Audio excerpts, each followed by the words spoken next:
The White House indicates there is no controversy regarding Press Secretary Karoline Leavitt's departure. Leavitt says her reasons simply came down to family. She says being a mother and welcoming a new baby while working in one of the most demanding jobs in the world has been the most rewarding yet challenging season of my life, to say the least. I have felt in my heart that I cannot be the best mom my two young children deserve while devoting the constant time, energy, and attention required of the White House press secretary. And that is why I have ultimately made the bittersweet decision to depart the White House and embark on a new chapter in my life. Leavitt just came back from maternity leave last month after having her second child. She spoke about her balancing act during an interview with Laura Trump. I had my son, our 2-year-old son, Nico, in the midst of the president's 2024 campaign. And now my daughter, she's almost 3 months old already. So 2 under 2 in our household. It is incredibly busy. I literally only have time for my children and my husband and work. And everything else is just on the back burner right now. So Leavitt, who's one of the president's staunchest defenders and most aggressive messengers, is leaving at a crucial time for Republicans as they try to keep their majorities in Congress. President Trump suggests Leavitt will stay involved, saying on Truth Social, Karoline will now be one of my top outside advisors and an influential voice within the Republican Party as we work to defy history and conclusively win the midterm elections. Leavitt, who's 28, made history as the youngest White House press secretary in history. She's set to leave her role at the end of the month. Ashley and Nate. All right, we'll see who fills her spot. Maddie, thank you very much. We appreciate you starting us off. We are also learning that decoy Air Force One that President Trump left in Turkey last month was protected by U.S. fighter jets during its flight to the U.K. Secretary of War Pete Hegseth switched planes with the president, while other administration officials who you see here, including Secretary of State Marco Rubio and Treasury Secretary Scott Bessent, remained on the decoy plane, aware that the president was not on board. White House staff and traveling press were instructed to keep their window shades closed throughout the flight. The move was reportedly prompted by an Iranian shoulder-fired missile threat, which forced the president to sneak off the plane aboard a catering truck. I would not have wanted to stay on that plane. Yeah. I would have been like, I'm off. Yeah, they got nerves of steel. Yeah. The former CFO for the Southern Poverty Law Center is facing federal charges. Heidi Byrick is accused of overseeing more than $4 million in secret payments to people with ties to violent extremists, which the DOJ says includes more than $1 million to white supremacist groups. Believe she was part of the effort to open bank accounts in completely fictitious companies' names and make payments to individuals for reasons that were not accurate as described. Byrick's attorney responded fighting the claims. We think these charges are politically motivated. She has dedicated her life to fighting the KKK, neo-Nazi groups, extremists, and for all of that life's work, we're all safer. The SPLC also responded in part, quote, "We remain steadfast in our fight for justice. We are confident in our position and look forward to presenting the evidence and making our case in court."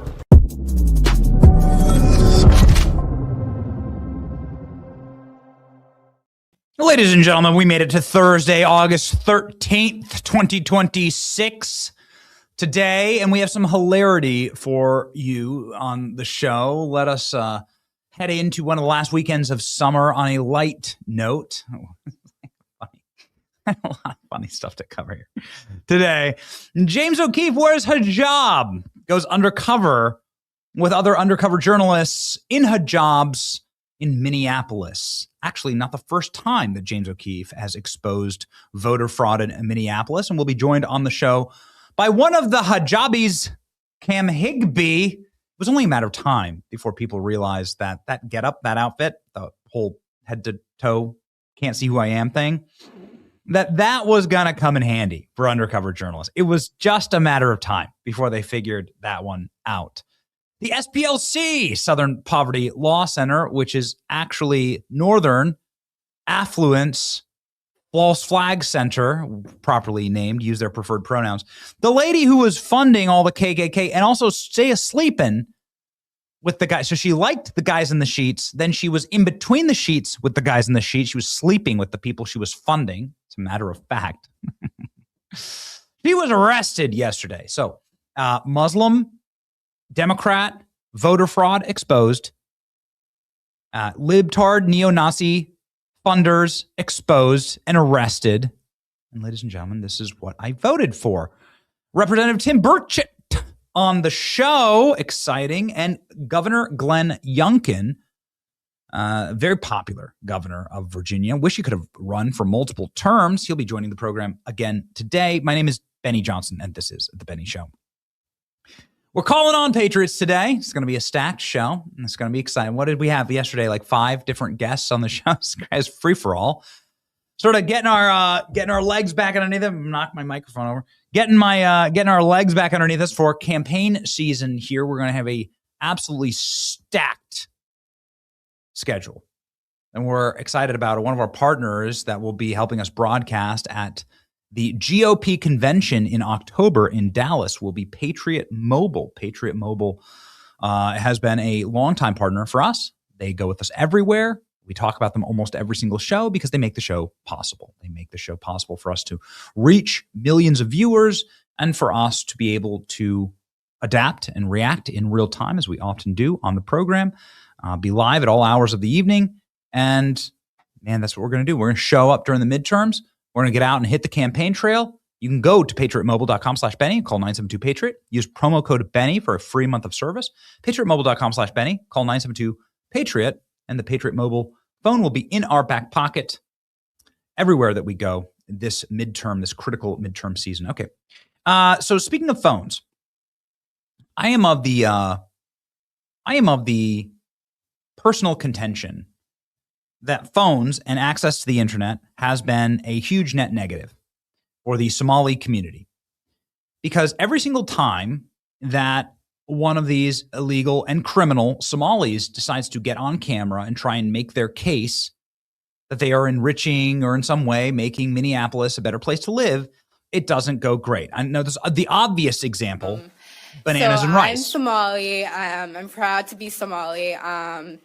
To me, being Somali isn't just eating bananas with rice. It's a lot. It's like it's an interesting thing. It's very hard to describe what it means to be Somali and what it means to be American, but it's like a cultural fusion. It's kind of like the bananas and rice. You know, people don't really see, like, you know, it's you know, people don't think, oh, you can eat bananas with rice, but that's what it's like to be Somali and American. It's like that combination of banana and rice, but you're gonna get what I mean. Nothing has set back the Somali cause more than Somalis going on TV or standing in front of social media devices and explaining to us what they believe and how they think. And just a reminder, that bandage, this is why we call her Jessie Somaliette, is Juicy Somaliette, is because that bandage was fake. She didn't actually get hit. This is supposed to be some type of news conference about how mean ICE is. Turns out she spit on and fought ICE agents. Nasty, nasty woman. And she got arrested for this, indicted for this. I don't know. We have her mugshot somewhere. It's exciting, ladies and gentlemen. No bandage in the mugshot. Suddenly the bandage disappeared as soon as the news conference was done. It's not just one extremely room temperature IQ individual. It's lots. It happens all the time. And it's, well, like hunting fish in a barrel. These clips, they just like fall from heaven. If childcare is cut, I'm unable to work or go to school. This is a Somali mother. She looks like she's like 12 years old. This is a Somali mother talking about how she needs to run a fraudulent daycare. How if you cut her hundreds of millions of dollars of fraudulent daycare funding, that it would destroy her life. And here's what she says. I understand. Fraud is bad.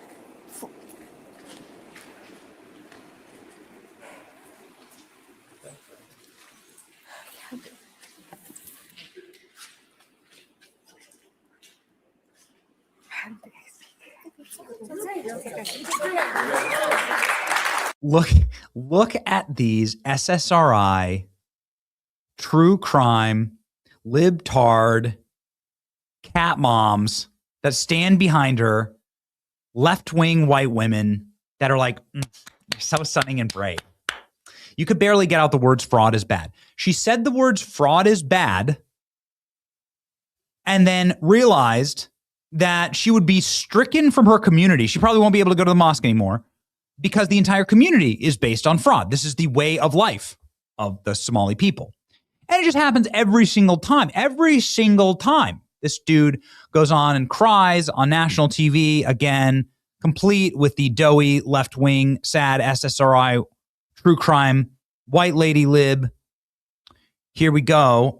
He says, I'm going to be made impoverished if you shut down my illegal daycare. Thing is that this kid was wearing $4,000 pair of glasses while he was saying that. Do you have a $4,000 pair of glasses? The glasses that I wear every single day, I think these are like $70. Got it. Okay. And it just continues again and again and again. Here we go. Just give him social media. Here we go. This one, the last one I'll show you. And I'm leading up to a point here. The point, I think, we'll cut everyone off at the chase here. The point is that it's really smart to go into these communities with an undercover camera. It's going to be the undoing, frankly. All you have to do is show up with a camera. Nick Shirley proved this.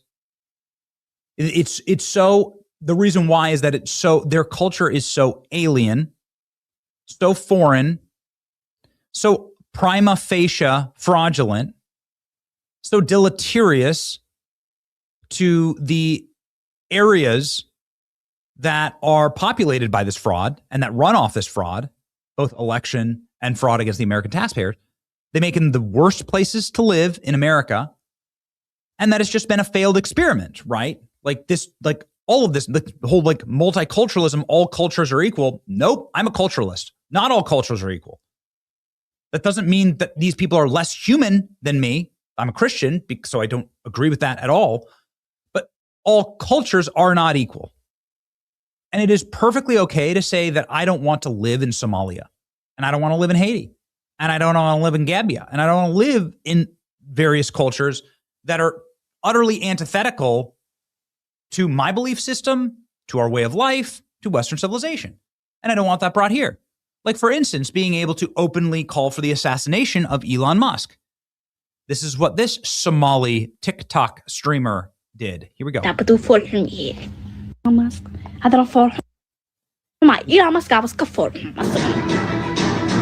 people say like this is fake. I'm like, actually, well, let's look at.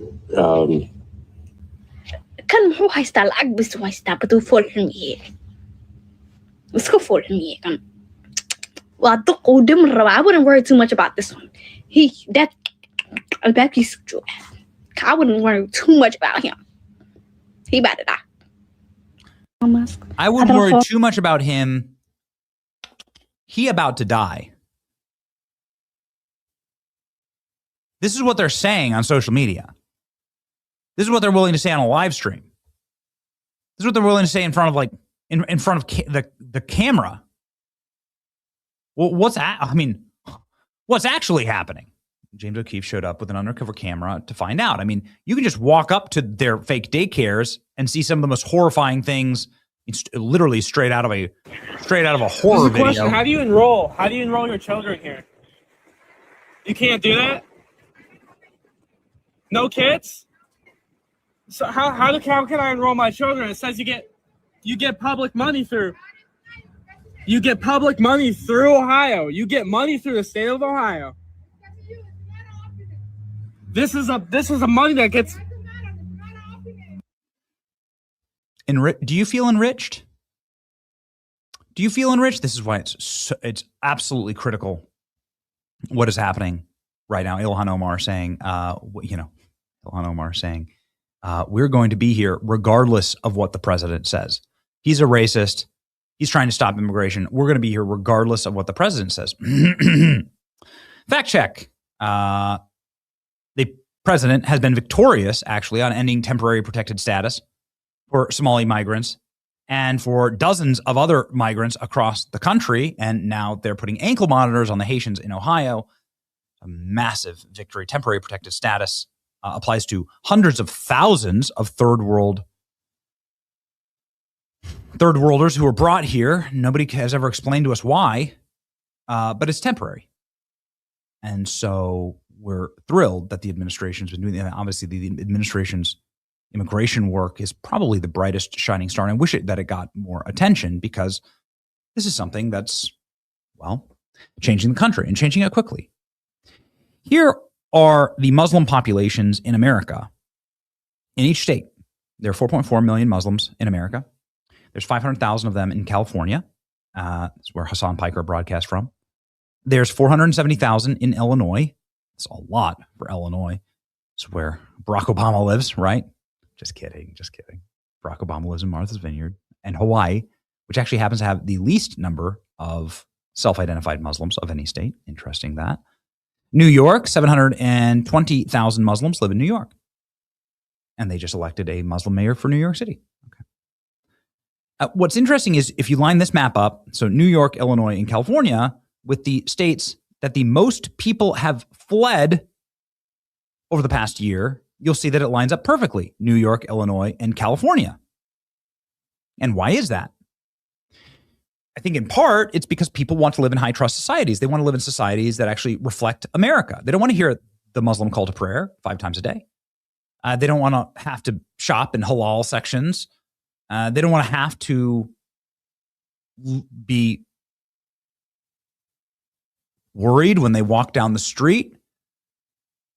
This is like Jake Lang was just in Michigan talking about like just standing on the side of the road and got punched.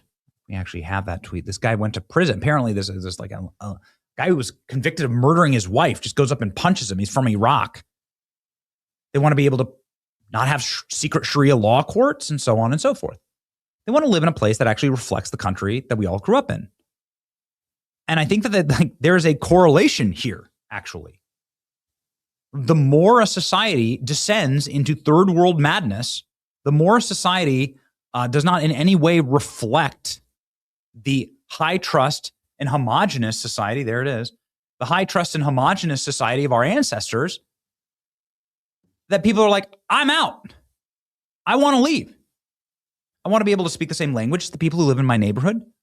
I don't want there to be no-go zones in the cities that I live in. I want high trust. That means a value system that is morally aligned and that's recognizable. And none of that can occur when you're surrounded by hundreds of thousands of people that have a very, very different perspective on humanity. And as you can see here, this is the Senate candidate for Minnesota now. It's Peggy Flanagan. She won. And look, this is what it looks like to be just completely my name's Peggy Flanagan. I'm the Lieutenant Governor of Minnesota. And so why is she doing this? Why would anybody do this? Why would anybody stoop so low, or why would anybody debase themselves in this way? Let's consult the map. Minnesota has 100,000 Muslims, give or take, living in it. But Minneapolis, which is where they are all sequestered and live in, Minneapolis is only a city of 400,000 people. So they make up a fourth of the population of Minneapolis. That is a huge voting block. That's a voting block that can win you, of course, the Minneapolis election. There's 5 million people that live in Minnesota. But in Minneapolis, which is the centralized power center of Minnesota, that's a place where this voting block now is the most important voting block, period. And it probably well on its way, Minneapolis is well on its way to being a majority Muslim city. Just like Dearborn, went the way of Dearborn. And so, of course, their politicians have to do this. But more importantly, their politicians have to also incentivize and accelerate the capacity for these Somalis or these third world, potentially illegal, also just kind of like a big mix, to vote. You have to be able to get those ballots. What's the point if they're not actually voting? And it's been a little hard to get them to vote. Quite frankly, why would any Somali want to vote for Tim Walz, right? Like, ultimately, they're not going to be down with the things that Peggy Flanagan is pushing? Like, what is that connection between Islam and the far and radical left? A left-winger, take Peggy Flanagan and put her in a Muslim country, see how long she lasts. I would give or take like 15 minutes, right? With her views. Have her explain her views and espouse her views and see how long she lasts. She won't be there for long. So what is that connection? The connection is a unified central mission against Christianity, against Christendom, against the West, which is their allied enemy, and taking it down from the inside. And this is exactly what both of them are united in. Now, ultimately, Islam is not only a religious movement, it's a political movement. You can see that, of course, in every Islamic country where there's a full fusion. Muhammad actually comes up with this and decrees exactly how you must set up your governments and courts and so on. People should go read Quran and the Summas, and you can see exactly what it is. It's a political structure. This is why there are secret court. This is why there are Sharia courts set up. They don't acknowledge Western justice. They don't acknowledge Western governments. This is why they pray to a foreign nation 5 times a day. And why we say virtually every single show, Islam is incompatible with Western civilization. It doesn't acknowledge the systems, weak as they are, that actually keep Western civilization going. It seeks to undermine them and topple them entirely. And that's precisely what happens in every single Muslim country. There is a full fusion of the state and religion. The opposite of the way that our Constitution is written. And so it is important to expose these things. You have to get the capacity, and this is why laws like this exist in Minnesota and nowhere else in America. You have to have the capacity for this population that is sequestered and tightened in the little corridors and these small no-go zones in these cities. And you can see it. There are just a few blocks where there are these high rises, tenement slums effectively, where 80,000 Somalis live. And it's just a few blocks in Minneapolis.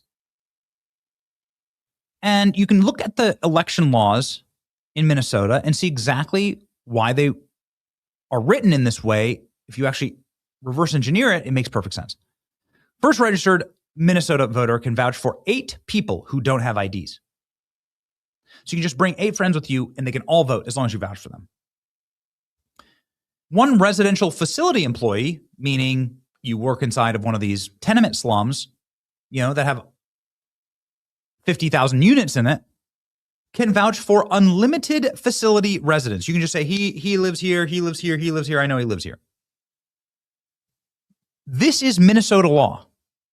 And it's this law that Cam Higbee and James O'Keefe looked to expose yesterday, wearing Islamic garb and burqas and going up to this creature is the election worker in Minnesota.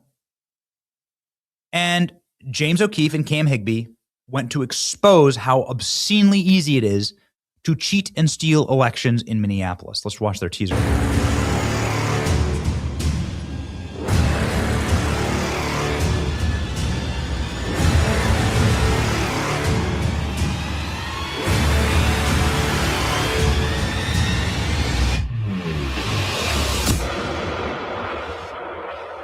No ballots or affidavits were touched or signed in the making of this video. That would be a felony.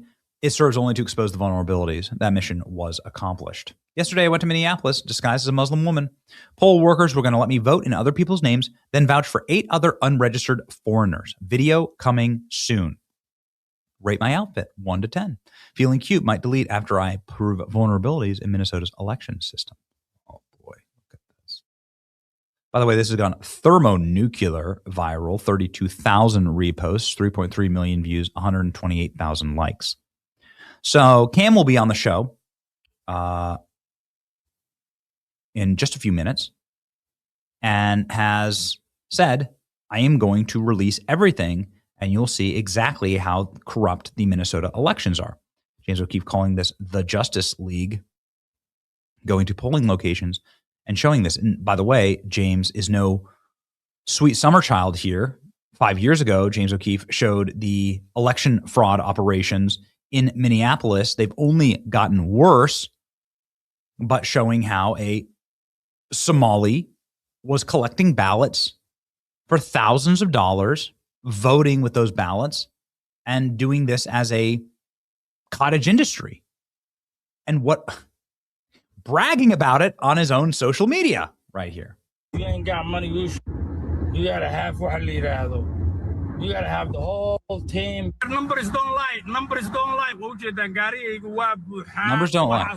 My car is filled with absentee ballots. My car is full. I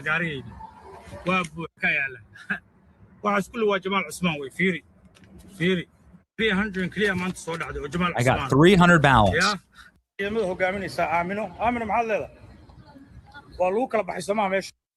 So they're just openly bragging on social media about voter fraud, collecting ballots and getting paid for it.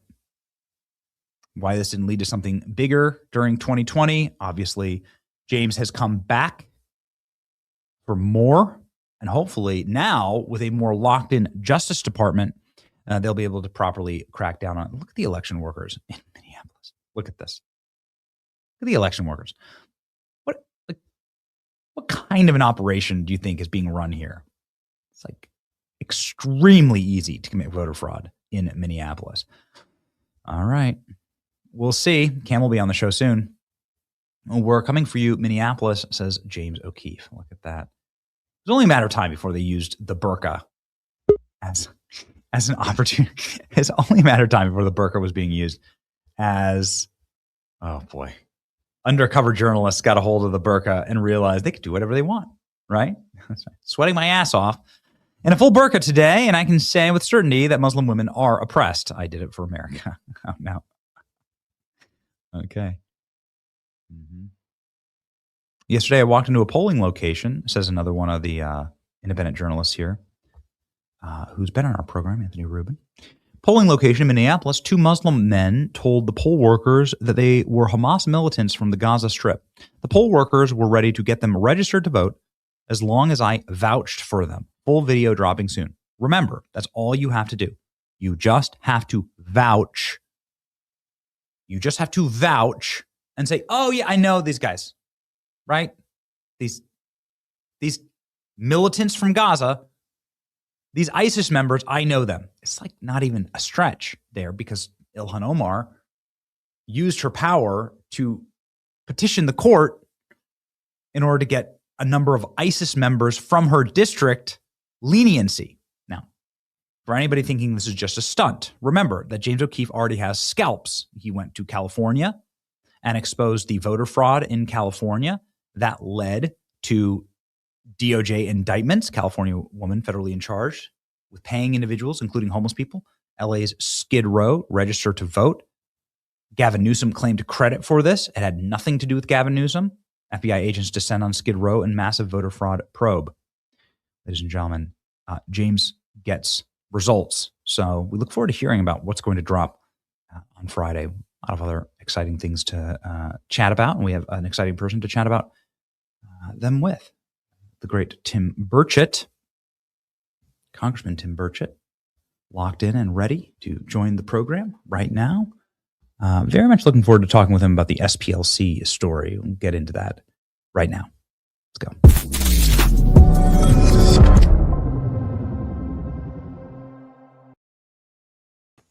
Congressman, welcome back. Good to be back. How you back. been doing? Everything's great. My modeling career has taken off since our last show. Really? No, absolutely not. If you need extra cash, you can always fund the KKK and then sleep with the people in the KKK. And it's worked out great for the SPLC lady. Southern for Heidi Center. Yeah. Yes, it's worked out great for Heidi. Wanted to talk a little bit about this. Were they the ones that who all they put on their terrorist watch list? The Baptists and the Catholics and pro-life groups or something. You and me. Yeah, that's right. You and me. We both have pages. Yeah. Yeah. That's right. It goes back to the NGOs that we've talked about so many times, how this corrupt system works. We got to have the guts to go after these people, Benny. writing tough letters is not really getting us anywhere. Well, that's why everyone was excited to see, and maybe Alex, can you find something the right headline story to pop up here? So what happened over the last 24 hours is we actually saw an arrest, not just the charges, not just the headlines, but an actual indictment and an arrest yesterday of the SPLC intelligence director is her actual name, her actual title. And she was charged with a litany of frauds for defrauding donors, funding the KKK. And it turns out that she was actually sleeping with one of the KKK members that she was funding. So she was arrested yesterday, and it was awesome to actually see an arrest. Yes. Great. I mean, it's been almost 2 years. I would have liked to have seen a lot more arrests, but I guess. And I'm sure she's claiming that it's all political and the national news is not going to cover it. Well, what can you do? Well, I don't control the national news, so that's the best that we can do is actually talk about it here. You are. We get a lot more. We get a lot more views and clicks than the national news, and we get a lot more viral than the national news. But yeah, I understand. Like, it'd be nice to have them cover it. So, what's going on here? Why, there seems to be a massive deficit for the things that the left claims to be their boogeymen, white supremacy in the country. Actually a pretty peaceful and nice country. It's actually one of the safest. Oddly enough, MSNBC, I think it was. I don't watch it. Somebody showed me something that they said that Tennessee was the worst state in the union. And as I drive by and look at all the ginormous U-Haul trucks, I used to be in the U-Haul business. I had truck and trailer business and welded trailer hitches and things like that. But back in the day. And you never could get a big truck because they were all going out. Now it's just you drive by a U-Haul shop. I'm not trying to give them any business, but look at all the large trucks they're coming in. And I just saw something on Facebook. I guess that's because it's on Facebook. It's the truth. It just listed 20 reasons why Tennessee's the worst state in the union and all this stuff. And every comment was, I wished I could live there, or keep putting this out in California. We don't want any more of y'all here because it's driving up our property costs. It's a great place to live, a great climate, 4 seasons. People say yes, ma'am, and no, ma'am, and they hold the door open for the ladies, which is offensive sometimes in Washington, D.C. Oddly enough, people have called me out for holding the door open for a woman, and I say, well, go ahead and criticize me, ma'am. I don't give a rip. But it just shows you there's two different groups of people in this country, and those that want to be taxed into oblivion, that are living in crime areas, and those that choose not to. And Tennessee is one of those areas that choose not to. And that just shows you the Southern Poverty Law Center. For years, if you ever called them out, you were a racist, you're anti-Semitic, you were all those things. And it's obvious now, the old adage about accuse people of what you're doing. You always, in Congress, when somebody gets in trouble for, running around on their wife or something, almost always the person that's doing the most accusing ends up, their marriage, guess what, ends up getting busted up shortly thereafter because of what? They're running around. And it's the same, it's just all over. And that's what the Democrats are doing right now. They're accusing us of things that they're doing. And it's very clear. And the Southern Poverty Law Center was one of those that really led the charge against us a lot of the times. And then during the Biden administration, they kind of let their guard down and started going after mainstream Christian groups and conservative groups and claiming they were racist and anti-Semitic and all those other things. And it turns out, in fact, they're the ones. They're the ones. They're the ones who funded the actual hate group. They're the ones who funded the actual KKK. Yeah, well, they had a line item for crosses, gasoline, and sheets for KKK hoods. They had to have them. They had to have an enemy. When I was in the state legislature, and I always love it when one or two people would come out against me on a bill I had, because I knew, you had to have an enemy, and so to survive, really. and they have to have an enemy to raise money. They got to have a boogeyman. They bring out one toothless redneck and who's claiming something, and then if I didn't have good dental insurance when I was at the county, I'd be one of those toothless rednecks probably. But no, paid out of pocket on dental. But the truth is that that's what they always do. They bring out the worst, and then they say, oh, this is what's happening all over America. And it's just, and it turns out now that person that they're bringing out was somebody that they created in their own incubator or Petri dish, as the case may be. And they were suckered into it, and all that money is gone now. And Black Lives Matters. I mean, how many scholarships do they give out to poor Black kids? How many homeless mothers did they house? It looked to me like they took all that money and bought houses for their leadership. I can remember the University of Tennessee there during all that. They had this organic march on campus, and guess what? All the kids had bought T-shirts. I still don't know who paid for that T-shirt. Let me tell you, when you're in college, am I going to buy a 6-pack of beer, or am I going to buy a dadgum T-shirt? They're going to buy a dadgum 6-pack of beer. And, those kids didn't buy those T-shirts. And, some wealthy liberal or the taxpayers, and probably a combination thereof. So anyway. So that was Woke 1.0. AOC is saying that was crazy. Your pal, AOC, she's your bestie. Yeah. And she's had apparently a tough time over the last 24 hours on social media. I guess she broke up with her boyfriend or fiance, freezing her eggs. People are saying that she's doing all this to prepare to run for president. Oh, yeah. And then walking it. I have no doubt she's going to run for president, Benny. And the problem is, I think the Republicans created her. They rail on her for being a bartender. I'm Southern Baptist. I guess that works for me and my family. But the rest of the country's like, well, she worked, And then we really don't know what our future market is.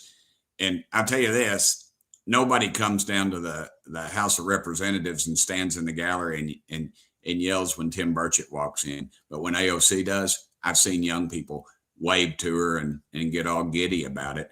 And the truth is that I remember when she was first there, because we came into Congress together. It was me, her, and Omar, and I guess the squad or whatever they called each other. Sorry, I got this wrench. I got to fix my tractor when we get off here. And so I watched how we tried to capitalize on her. I remember somebody said, my favorite freshman member is not any of you all. It's AOC, one of the leadership did, that's not in leadership anymore, obviously. And they said, and I thought to myself, that is the dumbest thing, because you're just making a martyr out of her. And the one thing we don't understand is messaging. The older members, they've never heard of the Benny Show, and they can't spell X because they don't know how to get on the X or the Twitter.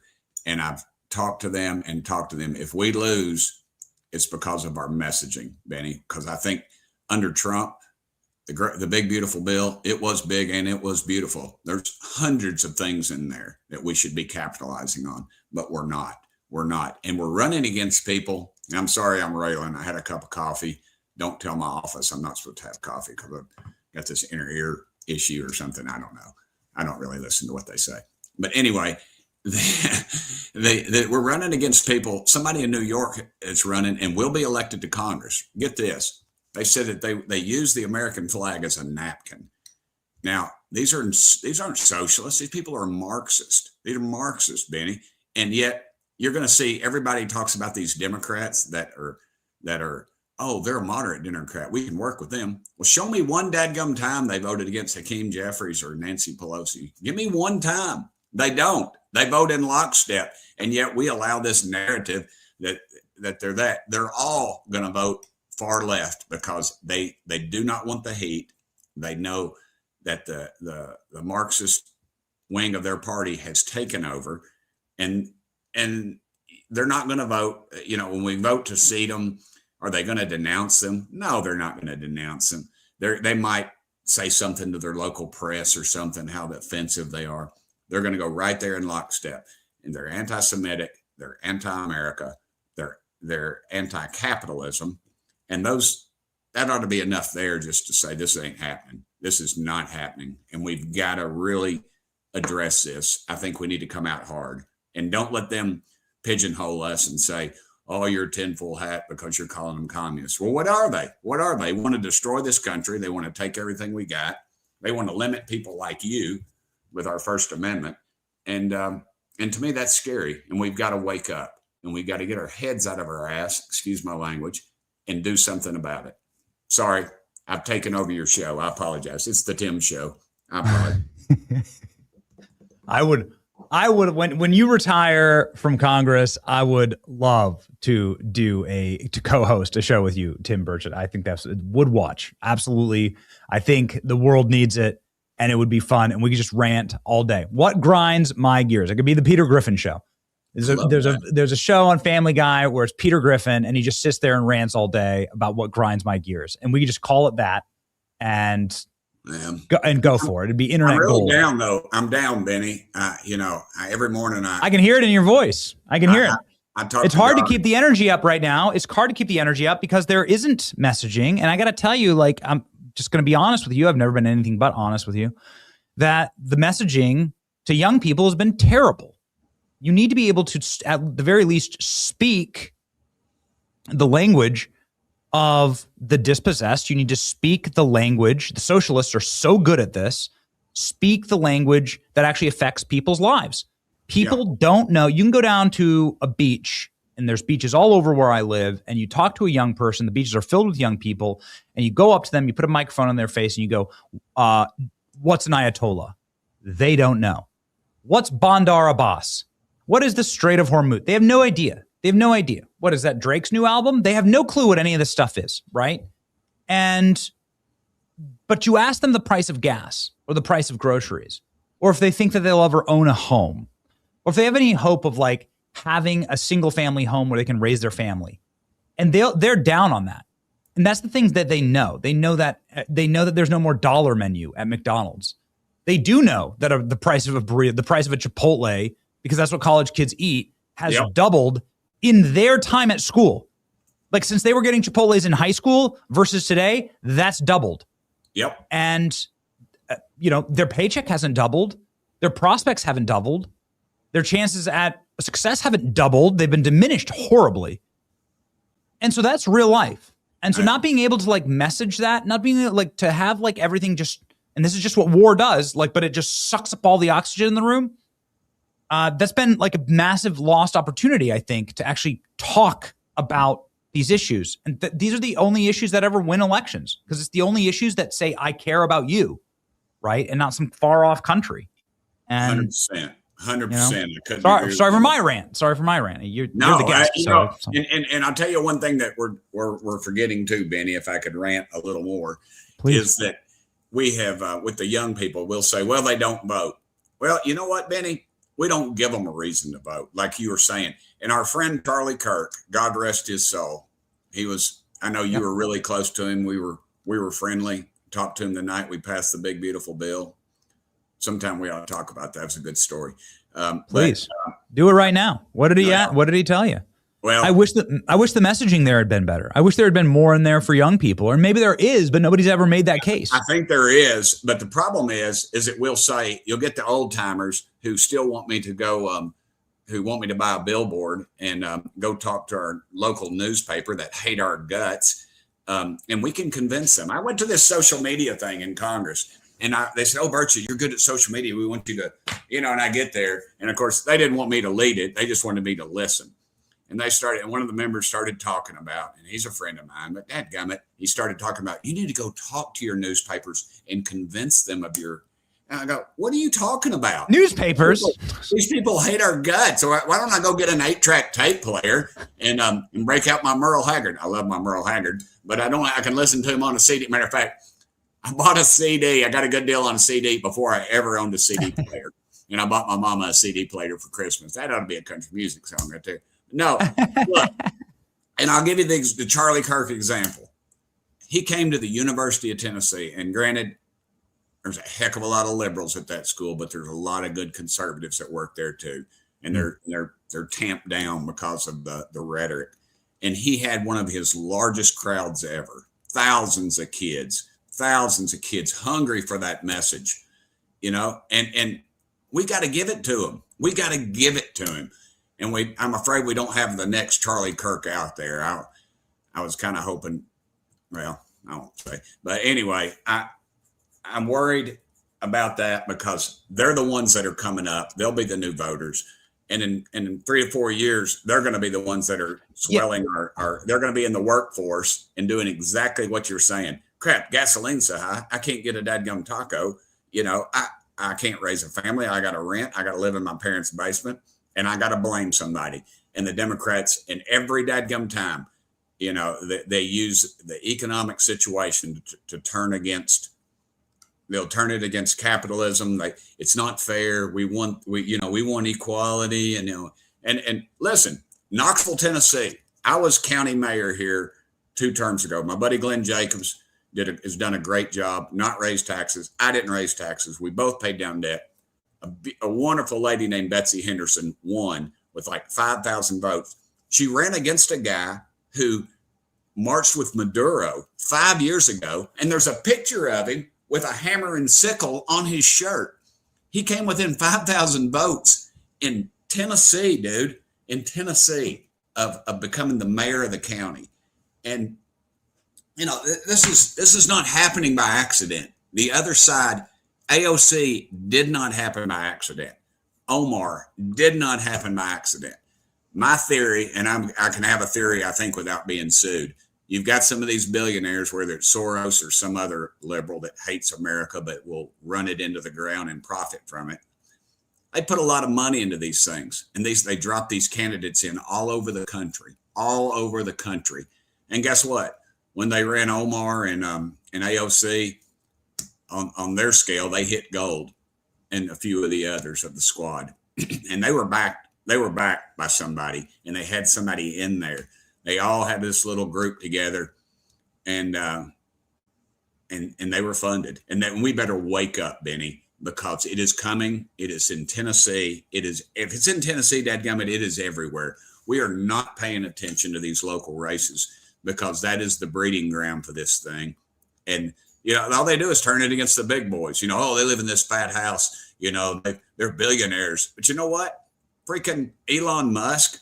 How many people does he employ? How many people did he turn into millionaires? A welder over there. I saw, I like to weld. If I had to do it all over again, I'm probably, and I might agree with technological and adult education, which is shop. I can weld. I'd be a good welder. I show up for work and I don't do drugs and I love to weld. And, he made millionaires out of these guys because of their stock.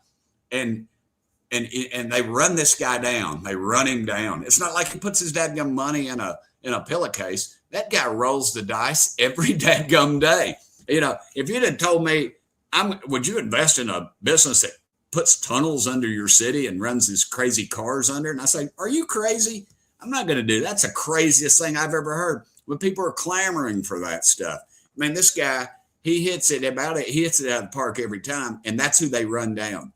They ought to be celebrating a guy like that. He comes here from South Africa or wherever he came from and lives broke. His mama was a model, and he's broke. And he's allegedly on the spectrum of autism, and he's the richest guy in the dadgum world. And the reason because he's in dadgum America is what it is.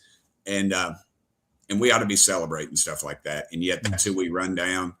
I was on Fox. Can't remember which show it was, but anyway, one of those financial deals. And I was like, look, and I said, outside of capital, Christianity is taking more people out of despair. I know you're a Christian, I'm a Christian, but it's taking more people out of despair in this country than anything else. But really, number 2 is dadgum capitalism. In America, that should be what we're exporting is capitalism. And we ought to be importing it into our schools and showing these kids the proper way to do it. But we've just, our messaging stinks. And one other thing, the president on his State of the Union address was a great State of the Union address. I called him that morning at 5:00. At the Baptist church, they'll say the Holy Spirit. Well, something told me to call Trump that morning. I never do that. I'm not one of those guys that, hey, I'm going to call the president. Hey, look at me, everybody. But it was about 5 o'clock in the dadgum morning. And I thought, and I'd been up, I'd already worked out and done my 30 seconds of cardio in the gym. And so I was sitting there in the office. I thought, I'm going to call the president. I know I'm not going to get him. I'm just going to tell him I'm praying for him. And guess what? He picks up the dadgum phone, second ring. He says, Tim, I guess he has caller ID. He goes, Tim, I love Tennessee. And I said, I know you do, Mr. President. We vote for you, and you don't even have to come down here. But we talked about for 14 minutes. I looked on my watch, 14 minutes on my phone. And, he talked about the dreams that we have as Americans. And he talked about the things that we could be doing. And the guy's a master at his people, and he are great at messaging. And we stink, and we've got to get better, Benny. And can I tell a quick story on Charlie Kirk? Please. All right. So the big, beautiful bill. And I've told this, and I've told this to kids and stuff. And because we had to get the rule. And there was a couple of people that were holding out, and I held out. And because if you hold out, I'm looking at the board, and I hadn't voted yet, and everybody's coming around, and there's a couple of people that needed a little, we needed to not convince, but just talk to. And if I don't vote, it's easy for them to talk to me, because I could have voted either way. I could have, made sense out of either way. I get it. It's a big bill. And so we're voting on the rule. And to get the rule, you got to vote on the rule to get it passed, to get the bill on the floor. And we knew if we got the bill on the floor, it would pass. Well, I'd talked to a couple people, and the speaker and the president. And it was about 2:30 in the morning, and I was walking back to my seat. I call it Center's Row to try to negotiate some stuff with some people, which we ended up getting. And I looked down at my phone, and it's ringing. And I said, well, 2:30 in the morning, it can't be spam. So I answer it. And he says, Tim. I said, yeah. He goes, it's Charlie. And I looked at my phone again, because my brother's name is Charlie. And I said, Charlie who? And he said, Charlie Kirk. I said, oh, hey, Charlie. I said, what's going on? And he said, man, I thought you were MAGA. And I go, what are you talking about, dude? Hadn't you talked to the president or speaker? He goes, no, man, I'm watching it on C-SPAN. And I thought that was kind of funny. And I said, no, I explained to me my plan. And he talked, and Charlie understood that, because Charlie had a plan. He had a plan for his salvation. That's why he's with Jesus right now. Unfortunately, it came a little earlier than any of us wanted. But, he had a plan. And I've thought about that. And Benny, we have got to get a dadgum plan. And our plan should be, like you said, we need to message to these young people what we are doing and what this party can do for them if we can get them involved. And I talk to kids all the time. I say, y'all got to get in here, because we made a mess of this thing, and we need your help to fix it. And that seems to resonate with young folks. And I'm not the one to do it. I mean, I ride a skateboard, and I ride motorcycles and tractors and things like that, but I'm 61 dadgum years old. These younger guys need to get out, and we've got to get them out of the boardrooms and get them into the, maybe not in the classroom, but we do need to get them out there. And dadgummit, preachers, if y'all any preachers out there, preach the gospel.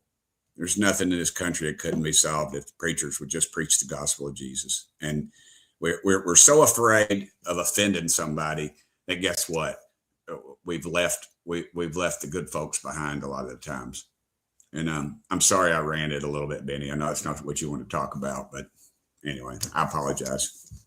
I've been frustrated with the way that we had a unifying moment unlike anything I've ever seen in American politics, maybe since September 11th, perhaps, when Charlie Kirk was murdered by a left-wing activist and transgender activist. And this was an opportunity for all of us to accept what's right in front of us, which is they're willing to kill for They're power. coming after us. They are coming after us. You're like, why isn't there another Charlie Kirk? Well, because the guy that was standing on campus trying to talk with them got his head blown off and his wife widowed and his children orphaned. That's why, it takes 100%. A second to okay, well, and they just shot Trump in the head. They were also able to shoot the president in the head. Yeah. And so that changes the way you can engage with the world, actually. And we need to call it out, and we need to call out the communism that's going on. And why are we afraid of it? Why are we afraid of We lost that moment, and that's the thing that annoys me. I hate a the missed most. opportunity, dude. That is my biggest. We lost that moment. We totally Yeah. lost the moment. The moment was hijacked entirely and spun into something that would have sickened Charlie, quite frankly. And it was an opportunity. He gave his life for an opportunity. He was actually answering a question on transgender violence when he was shot in the neck. Yeah. And it was completely, it was like a moment. I've never seen I was there at the funeral. I've never seen the nation and the party more unified against left-wing and totalitarian violence that tries to silence speech, that doesn't believe in the First Amendment, that only believes in shutting you up with a bullet. And that's a ton of the left. That's a lot of the left. And that's what they always do in every country that they conquer. It was an opportunity to look at that dead in the eye with sobriety and clarity, and to go after that ideology and to unite against the left, unite against the communists that are taking control, unite against these ideologies that are poisoning our kids. And it collapsed. We missed it. Too many people decided to manipulate it and create the Charlie Kirk murder industrial complex, where they made a lot of money selling lies to people.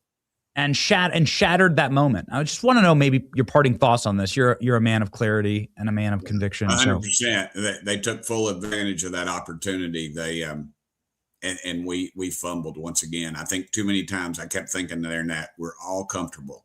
We're too dadgum comfortable, and our leadership is too comfortable. I remember one guy got up and said when he was talking about the violence against us and how we needed security, and my death threats are up right now too. So I get it. But, and it seems like a lot of times leadership, they're comfortable in their Suburbans. They're comfortable with their little deal. And I've said this many times, the sewer of Washington, D.C., the deep state, they hate Trump. They love the old days where they're sitting out on the golf course or at the cocktail party at the country club. And they get the call from leadership. Say, it's time to vote, guys. Put your golf clubs down. They go, great. What are we voting on? And then they say, how are we supposed to vote? And they love that. And that's why we've gone down this hole, because we're too comfortable. We need to get uncomfortable. Charlie was uncomfortable. I mean, he was comfortable in what he did, but he made us uncomfortable with what he said. And that's for good reason, because we got too complacent. We've allowed this compromise type thing. We've got these guys in Congress that claim to be moderates and trying to fly down the middle. Moderates is what's gotten our border overrun. Moderates has gotten boys and girls sports. Our moderation is really, and in reality, is what got Charlie Kirk killed, because these transgenders are mentally ill. They're not born that way. Something's happened horrible in their life that they've become that, and we better address it. We better address all these things, and I don't give a dadgum if you are uncomfortable. We better start calling it out. Yeah. We will lose our country, Benny. I cannot stress that enough. This election is that big. We will lose everything. You want to see? I mean, they already said it, and nobody even calls them out. We're going to erase everything Trump did. So they're going to erase the border. They're going to defund the police. And they're going to run us out of town on a rail. And we gave it to them. I used to say they did it without firing a shot, but they sure have been. There's a lot of stuff going on with the president. I don't know if you've seen it or not, but his security situation is a different situation. And Charlie Kirk ought to be a wake-up call to every dadgum one of us. No, they fired multiple shots. And they were able to kill Charlie. They were able to hit the president in the head with a bullet. They were able to shoot a bunch of your colleagues on a baseball field. Nothing came of it. Nobody cares. The FBI wouldn't even label it as a terrorist or as they didn't. They said they didn't target, and they had a list. They had a hunting list. Steve Scalise is still in power, right? But you never hear anything about left-wing violence from any of these people. They're total cowards. They swung and missed. And it'll be my life's work to ensure that we try and keep the energy back up and try and get back to that revival moment where people actually have open eyes about this. And Scott, it's been a lonely battle, I got to tell you. I agree, man. It ain't. I tell you what, my daddy used to say, World War II Marine combat. He'd say, "You know what I do at night?" I said, "What's that, Daddy?" He said, "I sleep. I don't worry about what I did during that." There's his grave right there. Mama is buried with him. Jewish folks came by and put stones on his grave. Daddy fought in the Pacific, but Mama lost her brother fighting the Nazis. But hey, he slept because my daddy would sleep at night because he didn't worry about what he did. And he spoke his mind to the day he died. To the day he died. Well, that's right. We need to get that. We need to get that back. There's plenty of we can have silence. You know, the grave is silent, right? You're alive for a reason. You got to speak it. Thank you, Tim. God bless you, Congressman. Everybody follow Tim Burchett. You probably already do. God bless you, Benny. And I pray for your safety and thank you for that beautiful family you've allowed us to get a glimpse of occasionally. Yeah. I mean, it's like, yeah. I'll call you after this, but it just sucks, you know? It just sucks. You want to be more out there, and then you're like, well, wait, the moment the hour is late, and the time that we're in, it's like every step you take is like this closer to like widowing your wife and orphaning your children. And it's something spiritual you wrestle with actually all the time. Godspeed, Congressman. Thank you. Thank you, Benny. You're the man. You're the man.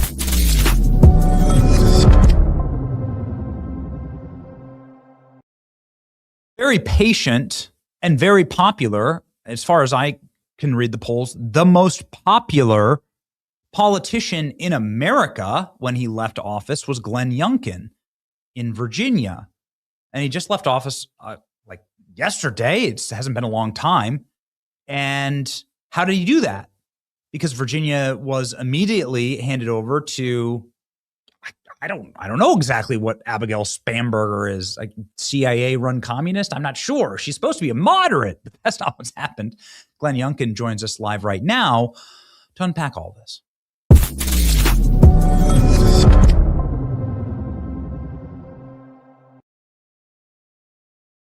I don't know what's happened in beautiful Virginia. It's one of the greats. Thank you, Governor, for being on the program. You did leave office as one of the most popular politicians in the entire country, and now Virginia has descended into madness since you've left. What's your take on the landscape in Virginia? You know, first of all, great to be with you, Benny, and thanks for the very important voice that you represent in America, because it is this circumstance where, listen, I was elected in 2021 because I was conservative.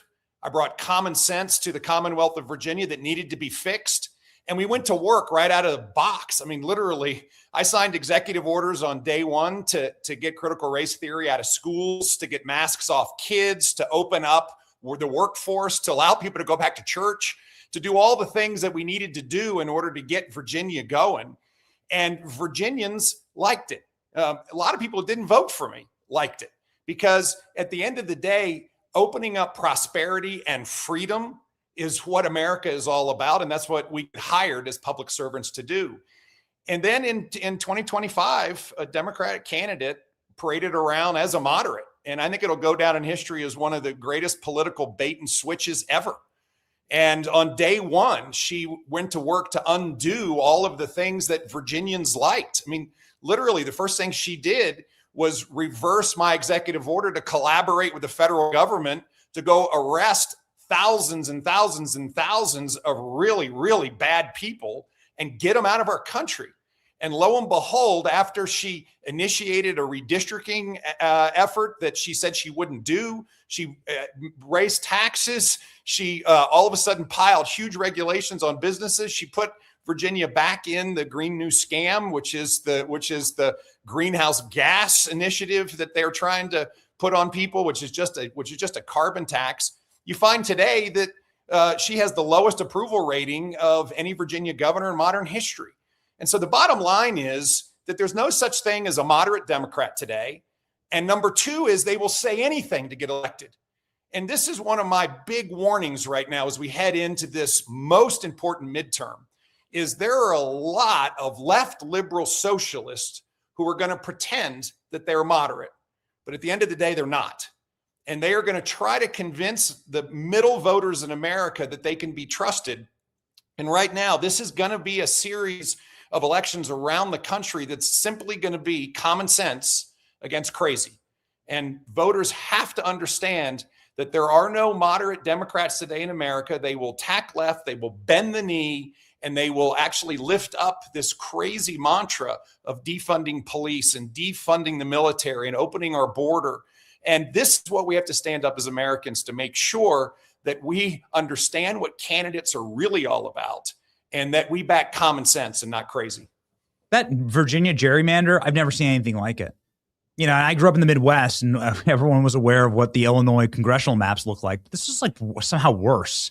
It was egregious. It seems like it was a violation of people's, civil liberties almost, right? To have people west of the Shenandoah represented by the lobbyists and NGOs in Alexandria. Crazy. Well, Benny, I know not all your listeners focus on Virginia as much as I do. But first of all, Virginia has fair maps, and we had a constitutional amendment that passed in 2020 to depoliticize the map drawing business. And I didn't love the maps that were drawn. It turned out to be 6 Democrats and 5 Republicans. And there's some things about them that I would change, but at the end of the day, they're kind of fair. And they wanted to come in and override the entire constitutional process, literally ignore it, and try to turn it into a 10-1 state, and created these crazy districts where literally they take Fairfax County and the rest of Northern Virginia and infuse it on the rest of the state with these long tentacles. And listen, thank the Lord that our state Supreme Court did exactly what they should have done, and I think they should have done it much earlier, which is declare it wholly unconstitutional. And my big observation is that Abigail Spanberger and Democrat leadership knew they were violating the Constitution. They knew it. And in fact, I think if you put them under oath and force them to really answer it, they would say, yes, we knew that we were violating the Constitution. We thought we could get away with it. And then I asked the question, well, wait a minute, you put your hand on the Holy Bible and you swore to support the Constitution of the United States of America and the Commonwealth of Virginia, and then you knowingly violated it. And I think that is absolutely cause for literally almost a recount and a revote of the original election, because I think they have disqualified themselves to serve as leaders in Virginia simply because they promised they would do one thing and they did 100% the opposite, but they did it and knowingly violated the Commonwealth of Virginia's Constitution. Yeah, I mean, if you're willing to just blow through the Constitution that way inside of a purple state like this, I mean, what has been happening in blue states for so long? And then also, that's a very interesting thing that you said. You said, like, there should be a referendum. Is there any mechanism for that in Virginia? I mean, can you actually recall a governor if they're violating the Constitution in such an egregious manner? Well, the short answer is it's really, really, really, really hard. But the longer answer is Virginia is the only state in America that gives governors 1 term. And by the way, when I was governor, I knew that I was going to serve for 4 years, and we were going to get as much as we possibly could get done in 4 years as any governor in the history of the Commonwealth of Virginia. And I'm proud to say I think we did. But there's going to be another election that's going to roll around here in 3 years in order to address what I think has been a pattern of deception. And by the way, a pattern of enabling policy that is really dragging Virginia back from the leadership position that we had it in. So, of course, the ultimate accountability is to voters, the ultimate accountability. And that's what I believe America was built on. Listen, I'm often criticized because I say, well, America was built in Virginia. And you listen, we had George Washington as Thomas Jefferson and Madison and Monroe and Patrick Henry. And these extraordinary men stood up and said, hey, this is a government that's of the people. And in fact, the line right after the most famous line, I think written in the Western Hemisphere, we hold these truths to be self-evident, that all men are created equal and that they're endowed by their creator with certain unalienable rights, and among them are life, liberty, and the pursuit of happiness. But right after that is a critically important line that these just powers are taken up by governments by the authority of the people, by the people, not by a dictator and not by other government, but by the people. And this is the ultimate accountability, which is we got to get out and vote. And this is why, getting back to the conversation around midterms, listen, we got to stand up as Americans. And yes, there's a Republican and a Democrat on every one of these ballots. But as Americans, We got to stand up and push this socialist agenda away as fast as we possibly can. Otherwise, I'm telling you, everything that we hold dear will be under assault. And that's why I call on not just Republicans, but independents and a lot of Democrats, stand up for America and go vote for common sense, and let's reject crazy. A lot of people see, and we have the maps up right here. Why not pop them up? They're so funny. It's like unbelievable. I call this the enraged Doge vote. This is like the Doge vote. These are all the people that got fired by Doge. This is all the USAID workers, right? These are all like the bitter, angry, newly unemployed wine moms that are sitting there like newly unemployed because Donald Trump has cut the federal workforce severely. And I think that's what honestly happened here. And this is where a lot of those people live that lived off those government jobs. I don't know. I mean, like I want to say reject socialism, but you have to give someone something more to vote for. Voting against something, as we've learned a million times over, doesn't work. It doesn't work on a national scale. It doesn't bring you a wave election. Voting for something is what unifies people. And that's the thing that concerns me, is I want to give young people a reason to vote for the right. And I think that our leaders, have frankly done a miserable job at talking about these issues and creating an environment where it's distraction free and you can actually have this conversation. Socialists are great at coming in on these issues and talking about garbage collection, food prices, government run grocery stores. At the very least, that's a signal, Governor, that like they care about this stuff that like matters to people, right, in their day-to-day life. How do Republicans do that better? You did that in Virginia. How do Republicans do that better? Well, first, we actually have to recognize that when somebody has an issue, we can't tell them, no, it's not an issue. And I think it's one of the great realities of public service. I mean, literally, I was a business guy for 30 years, and I had a calling on my life like nothing I've ever felt. And I quit my job and I ran for governor. And the first thing I did was travel all around Virginia, literally hundreds of thousands of miles, listening to people, saying, what are your issues? What are you concerned about? And then we put together a business plan that addressed them. Listen, we got job problems. Let's really have a robust economic development plan. And we had $157 billion of economic commitments. And by the way, the last year with President Trump was unbelievable, as I had a chance to work with an administration as opposed to get sued by an administration all the time. I mean, what's happened with reshoring of jobs into America is just absolutely epic. And we've got to make sure that everybody understands that this is a moment in Virginia and America where job opportunity is going to be unprecedented. But we also have to then come with real solutions. We can't just say, oh, you missed civics class and therefore you don't understand. We can't just say, oh, your expectations are too high. We have to turn around and say, no. Listen, at the end of the day, we've got to stand together with solutions to, one, create job paths for all Americans, so that they feel confident that there's going to be an opportunity tomorrow that, of course, is better than the one they saw yesterday. I do believe this is exactly what President Trump is unleashing, is really epic job growth opportunities. But we've done a very poor job of presenting that to all Americans, and particularly our young people. I think, second of all, we see affordability as an issue that is not just a 10 or 20% issue in voters' minds. It's a 40, 50, 60% issue in voters' minds. And this isn't just young people, it's everyone. And so the work, of course, that President Trump is doing to literally undo the Biden era inflation, which has got a long tail and is incredibly sticky, is real.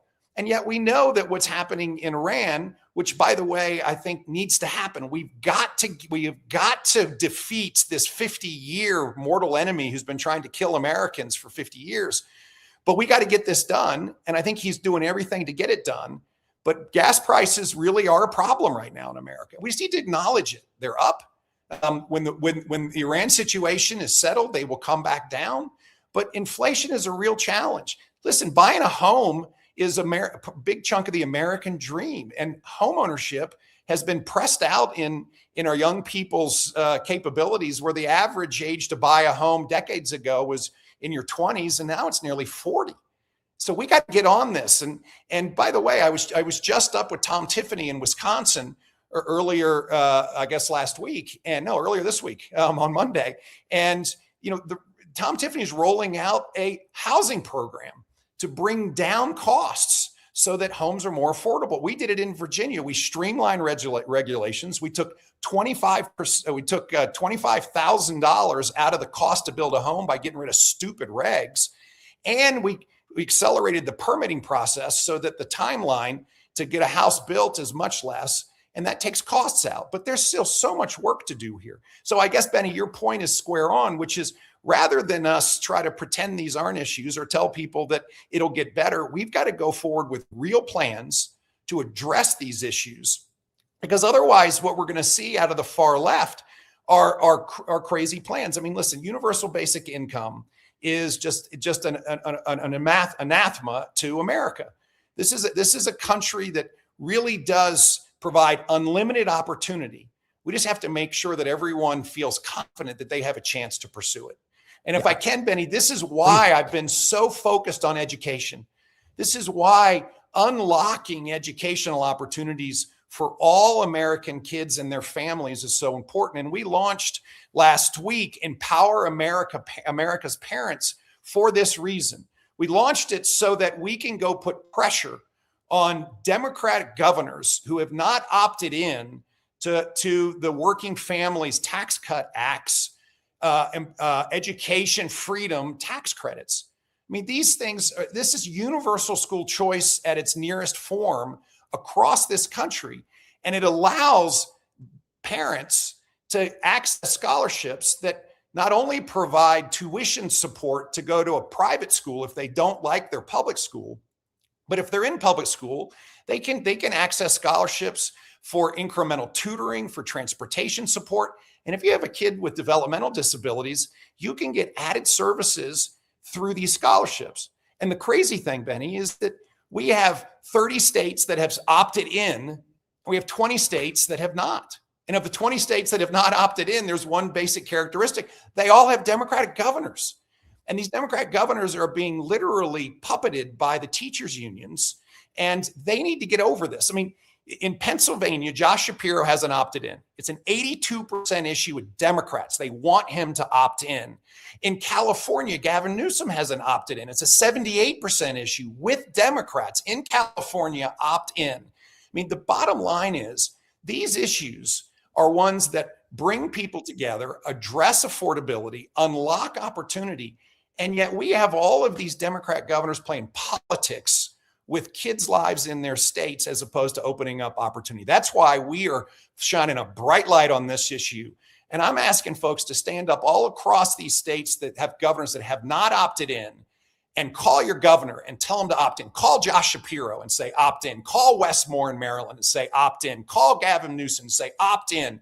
Literally, Gretchen Whitmer, opt in. Kathy Hochul, who's waffling on this issue, and she tells some groups she's going to opt in and others she's waiting to see the final regs. I mean, call them, opt in, because this is true opportunity for America's kids on a go-forward basis.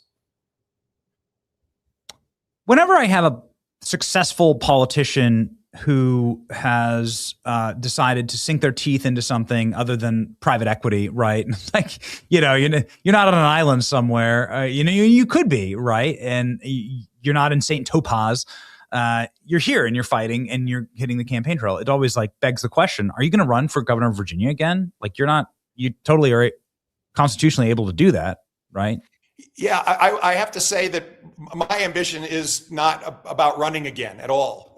In fact, people ask me all the time, what are you going to run for? And it's interesting.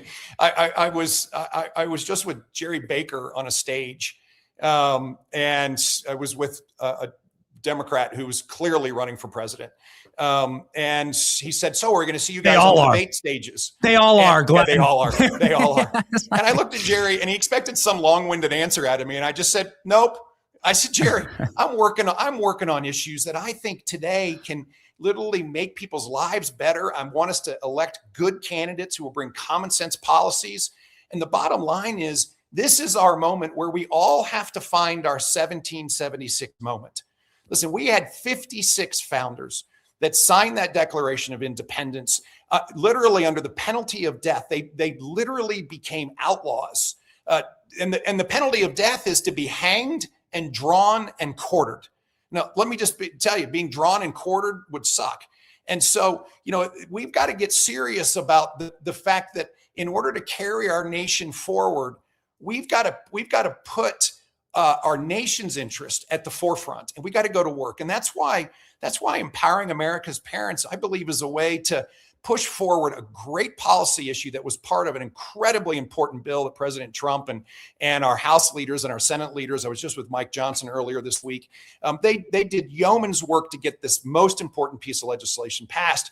But in it is the unlocking of universal school choice.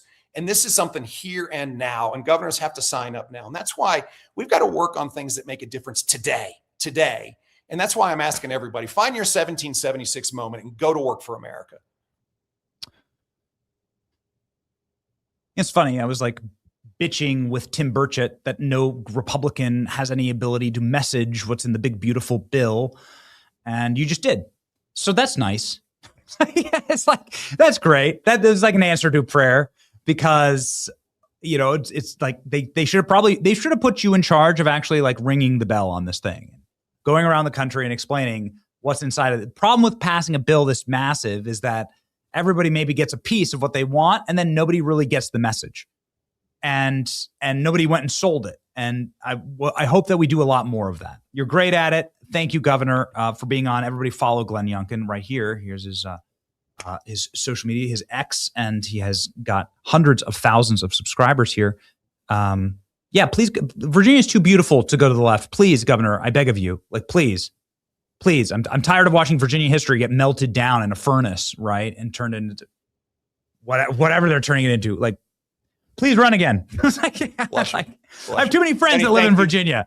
Thank you. And listen, I just, God bless what you're doing. And thank you again for your voice, for common sense and for America. And again, as a Virginia citizen now, I'm just asking everybody, there's a moment this year for us to all stand together and make sure that America continues to be the greatest country that's ever been formed. And we got to get moving. And now's the time. Godspeed. Keep that message going, Governor. We'll help you out however we can. Great. See ya. God bless. God bless.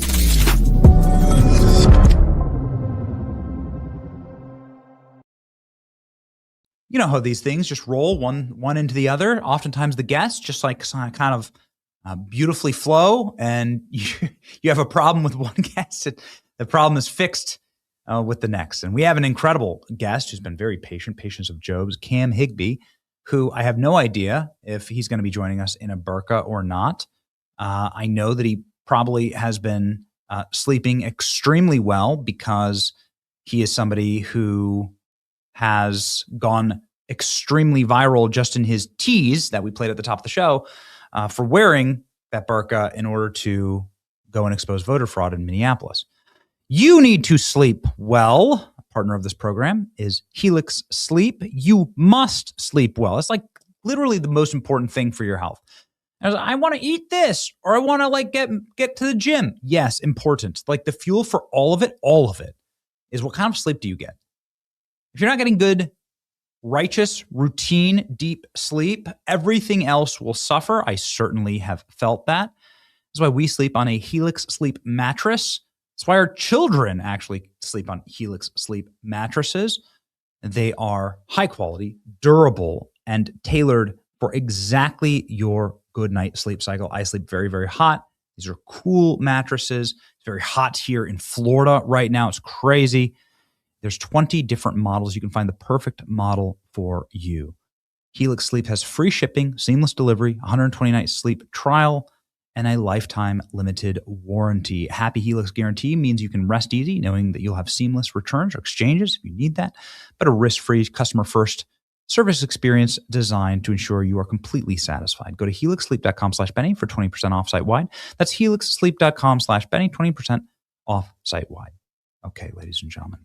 A man who is a friend of the show and who's the most viral journalist in the world probably right now, with just the teaser of what happened in Minneapolis, Cam Higbee joins us live right now.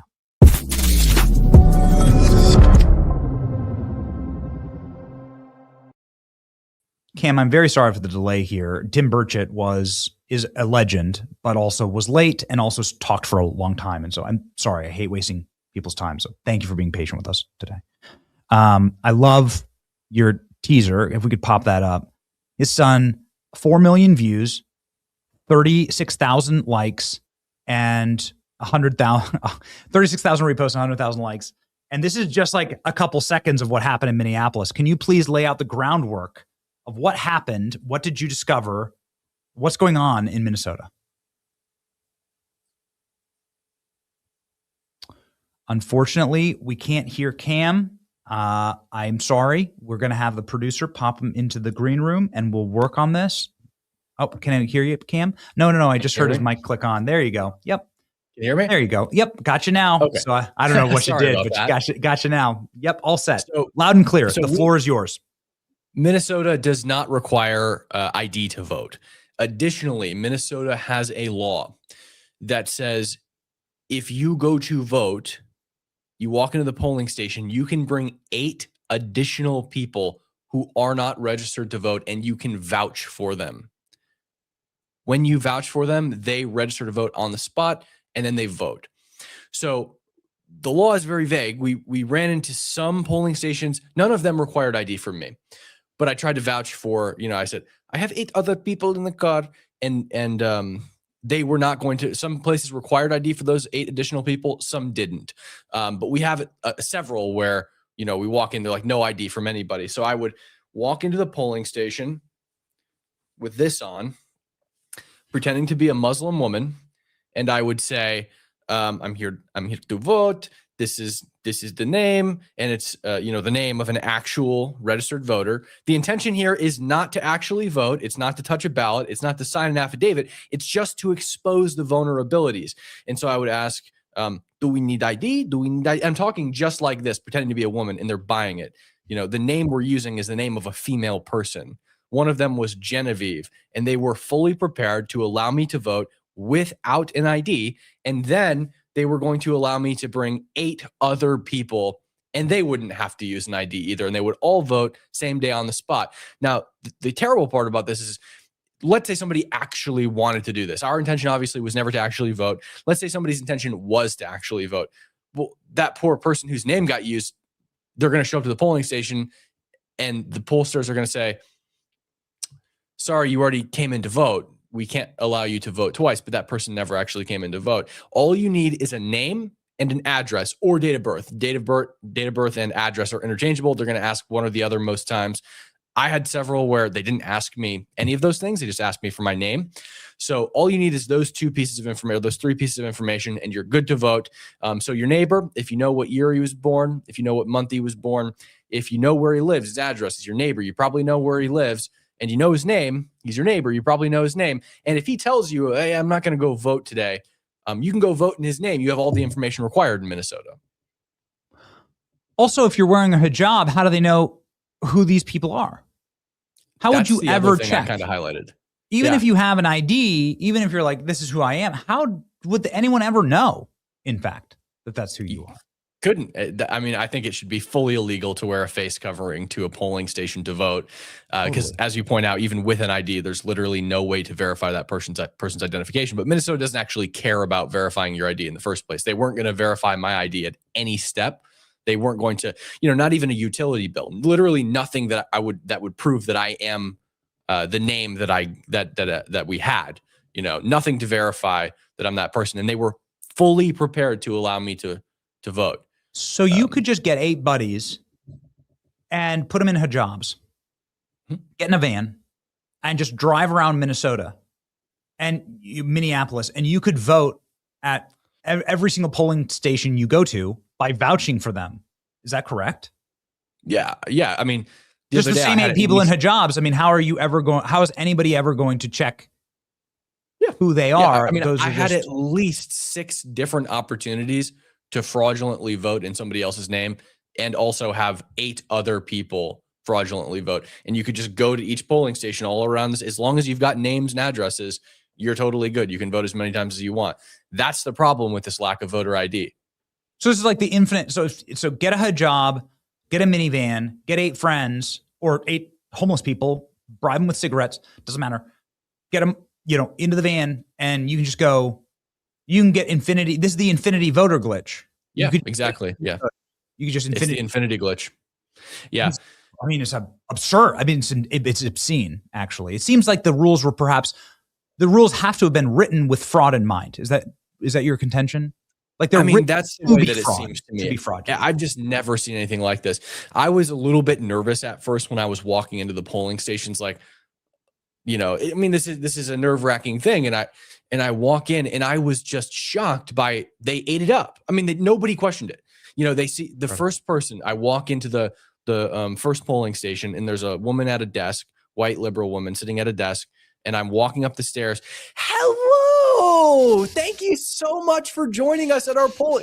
Come on, if I walked in here as Cam Higby, the white guy in a white polo, one of these again, bro. But if you wore a MAGA hat, if you wore a MAGA hat or an ICE shirt, you'd get violently attacked. This is Minneapolis, after all. Yeah.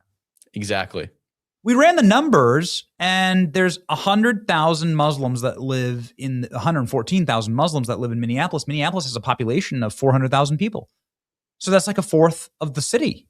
And of course, so then that's why Peggy Flanagan she's wearing a hijab, right?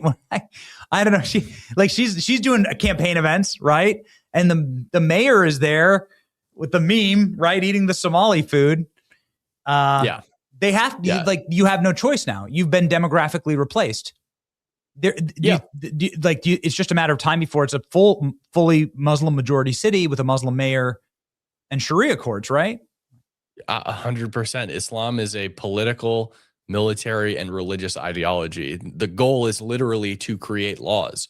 This is very scary. You can exploit this law without a burqa. Anyone could go in and do this. They can't really do anything about it, even if you walk in as a white guy. They might be a little bit more suspect of you, which is so ironic that you're less suspect walking in a burqa.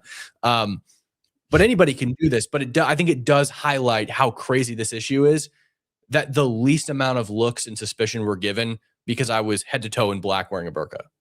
Oh, of course. Well, they're a protected privileged class, Cam, right? Like, even though there are 50 Muslim majority countries, you've got to defer to the power structure in Minneapolis, and that power structure is obviously with Islam. It's obviously with this community.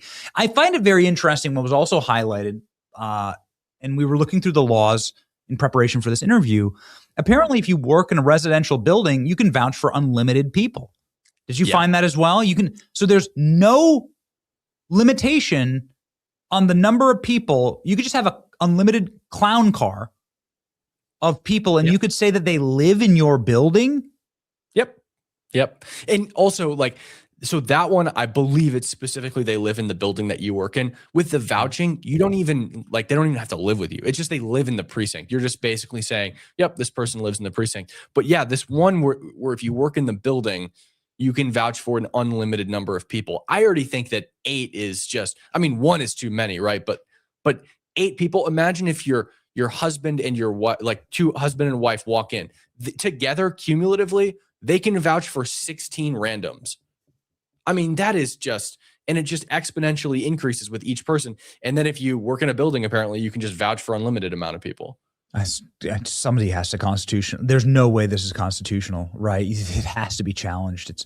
You could say that it's utterly third world, but the third world doesn't run elections like this. The third world has voter ID. It's crazy, Cam. We pulled this up. I'm not sure if we have it handy. I'm not trying to give ALX a heart attack here, but we pulled up the requirements to vote in Mogadishu. Dude, voting in Mogadishu is really hard. You have to have an ID. That ID has to not be expired. It needs to be in good standing. You have to have no felonies against you. You have to have an address. Dude, voting in Somalia is very, very difficult. It's only when they get here to America that they want to make sure that there are no rules at all. It's crazy. It's a new Mogadishu in Minneapolis. Yes, exactly. Okay, so what is it like there exactly in Minneapolis? It's been so long. I'm from the Midwest, but I haven't been to Minneapolis in such a long time. What was it like that? I think it was actually, dude, remember there was a John McCain I think it was the Republican convention in Minneapolis. That was the last time I was there in 2008. So that was my last time in Minneapolis. What's it like there? I mean, I think I called into your show the last time I was in Minneapolis as well. It seems Minneapolis is just my lucky city. Apparently, the last time I was there, as we talked about, the white liberals were trying to kill me. There was riots in the streets. They're by far the most organized Antifa cell I've ever seen in my entire life, and I've seen a lot of them. It was a total war zone. And now it's just crazy how deranged the white liberals are. Like I said, when I walk into that polling station, it is just like a sight of childish joy on these people's faces when they see this.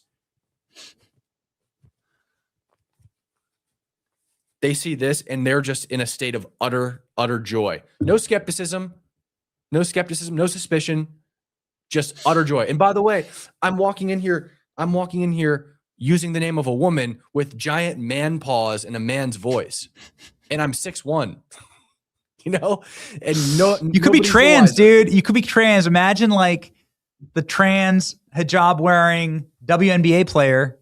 Okay. Like they could commit the gravest mortal cardinal sin, right? If they were to misgender you.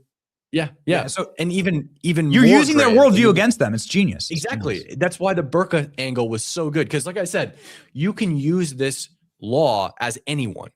But if you walk in there in a burqa, they cannot get suspicious of you. Even if they suspect that you might be, doing an undercover thing. In the off chance that they're wrong and you're actually a Muslim woman, they've now made themselves racist. And that can't stand in their worldview. Oh, no. It is. It's using their rules against them. I know that James is giddily, cracking open his rules for radicals, Saul Alinsky, and using this playbook. It's genius. What is it like wearing a burqa, Cam? Well, I think after a full day in full niqab, the full dress, the whole headdress, hijab. First you wrap a hijab and then you put this mask over. And so after a full day, I think I have the authority to say that Muslim women, despite what all the Muslim men say, are absolutely oppressed. It was the sweatiest, worst experience of my life. I mean, it is so hot inside that thing. Are you worried that you're going to get a fatwa put on your head and that people are going to be because, this isn't haram. You're not allowed to do this, right? You're not allowed to walk around in a burqa at a man or make fun of this culture. So, you a little bit worried? I mean, it's totally possible. Luckily, the guy who issues fatwas is now dead, thanks to President Trump. So I don't have that much to worry about, but I definitely think that Muslims will be upset about this, and I do fear for my life. I do a lot of talking about Islam and debating Islam and stuff like that. So I definitely think I'm in some danger from that community, especially the more giddy side when it comes to violence, or the more giddy faction when it comes to violence. But I don't know. Based on what I've done in the past, I don't know that this will push me too far over the edge. I'm already pretty firmly on the edge. Final question I have for you, Cam, is your work in California led to federal indictments, and your work in California led to people going to jail. I wish it was a much larger national scandal. We covered it as much as we possibly could. Is there going to be more of that here or in the future? Do you plan on exposing these? I mean, did you witness any crimes while you were there? Do you plan on doing more of that in the future? That's the really unfortunate part about this one, Benny, is in LA on Skid Row, they were actually breaking the law. They were paying people to sign ballot initiative petitions, and they were also paying people to register to vote. That's illegal.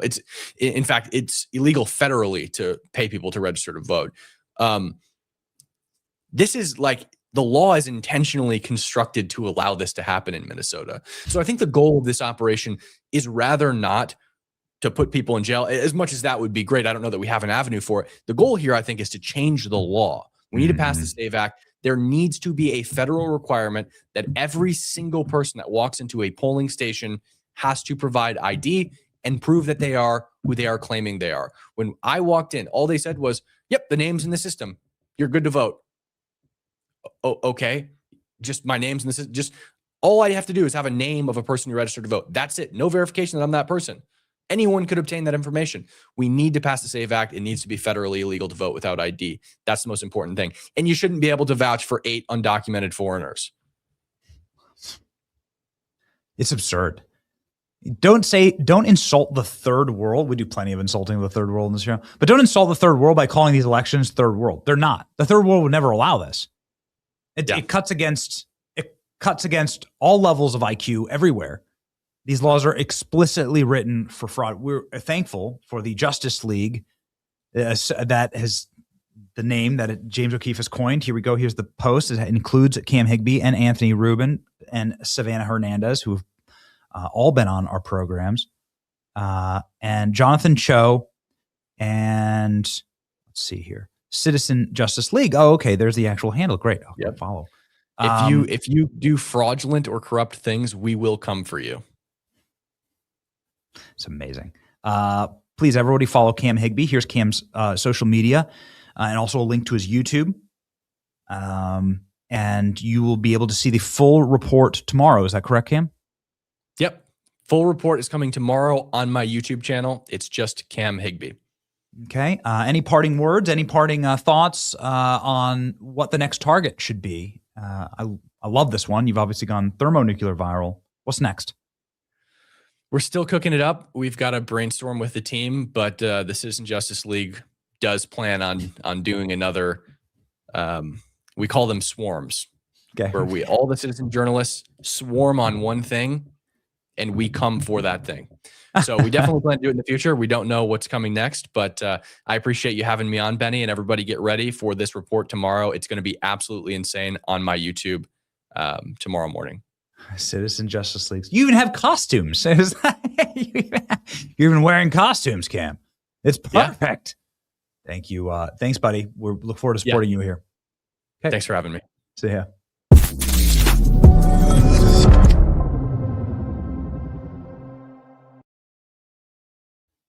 Ladies and gentlemen, our favorite Caroline Leavitt has left the White House.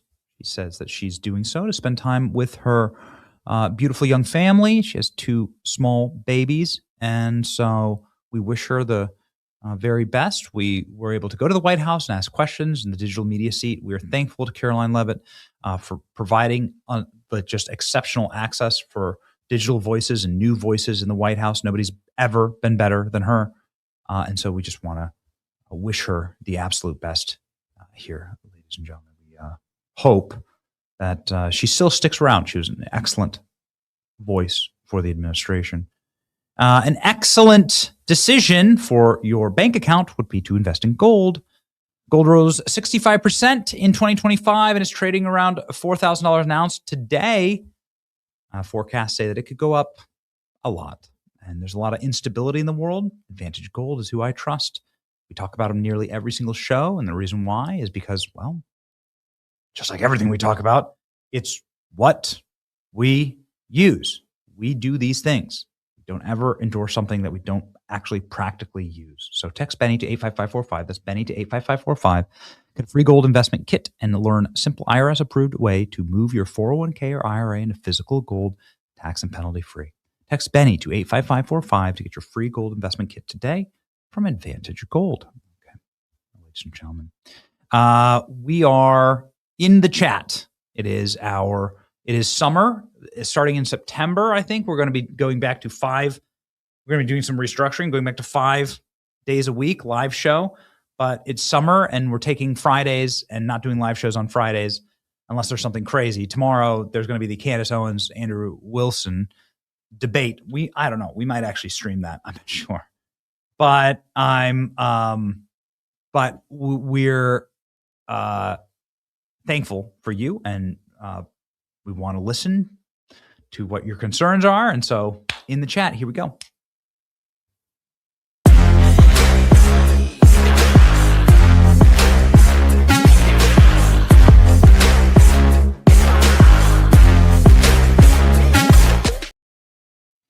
I was amazed at the conversation with Burchett. He comes on with such interesting energy, you know, like he comes on with such you can always tell when he's down and a little depressed about what's going on. He wears it on his sleeve. And we try and keep the energy up on the program. We do our best. We have a lot to fight for. We can't lose. But it's tough. You know, it's tough. Who do you want to see replace? Let's make this the question. Who do you want to see replace Caroline Leavitt? Alina Habba. Habba. Should we text her? Should we text Alina Habba and find out if she's replacing Caroline Leavitt? Maybe we should start off with a question. Who do you want to see replace Caroline Leavitt in the White House press dais? Hubba. Thank you, Sovereign Knight. Stephen Miller or BP. Oh, all right. Stephen Miller, probably the smartest political mind of our time, the architect of every Trump policy that you like. Stephen Miller for press secretary, at least temporarily. He'd be good, man. He'd be good. Judge Judy.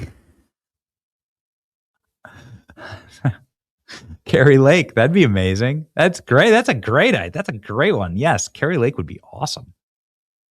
Carrie Lake would be really good. Sophie Cunningham.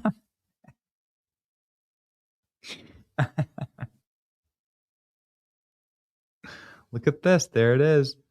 Carrie Lake, Scott Jennings, and Spencer Pratt. Can you put this up, Klein? Are you guys reading these headlines? I didn't actually see this. Spencer Pratt would be incredible. Possible contenders to replace the White House press secretary, Caroline Leavitt. I've gotten a couple emails saying, you should do good Joe Biden. That'd be let's curse the press. Make it Joe Biden. Bill Maher. Bill Maher, right? You think of that? Scott Jennings. Scott Jennings would be good. He would. So I've gotten a couple emails. Benny, why don't you do it? Right? Well, one, I would last less than a day. Okay, I'd be run out on a rail. I would institute the cone of shame. I'd like to get the cone of shame. Can I get an AI of this, of me as press secretary, putting I would have a dunce, think of it like a dunce cap, but you put it all over the person's head, and so they have to wear that, and they're not allowed to speak anymore because they've been too retarded. And I would institute that for every single press conference. If you ask a dumb question, you just immediately you get the cone of shame, and I would decree it on people. And I wouldn't last long. I don't think that's legal. I'm sure I'd be sued for it, but we'd have to do it that way. The other reason is I'm not moving my family. I'm not moving back to DC. I won't go back to DC. Life sucks in DC. Life sucks in DC, and it's so refreshing to be out of DC. And won't do it. Jesse Waters. Here we go. Jesse Waters. There you go. I see some Trish Reagan. Trish is awesome. We love Trish. We should book Trish more often. Hey, Alex, can you make a note of that to Kara? I would love to get Trish booked next week. She's wonderful. Pillow Man, Mike Lindell lost his primary in Minnesota.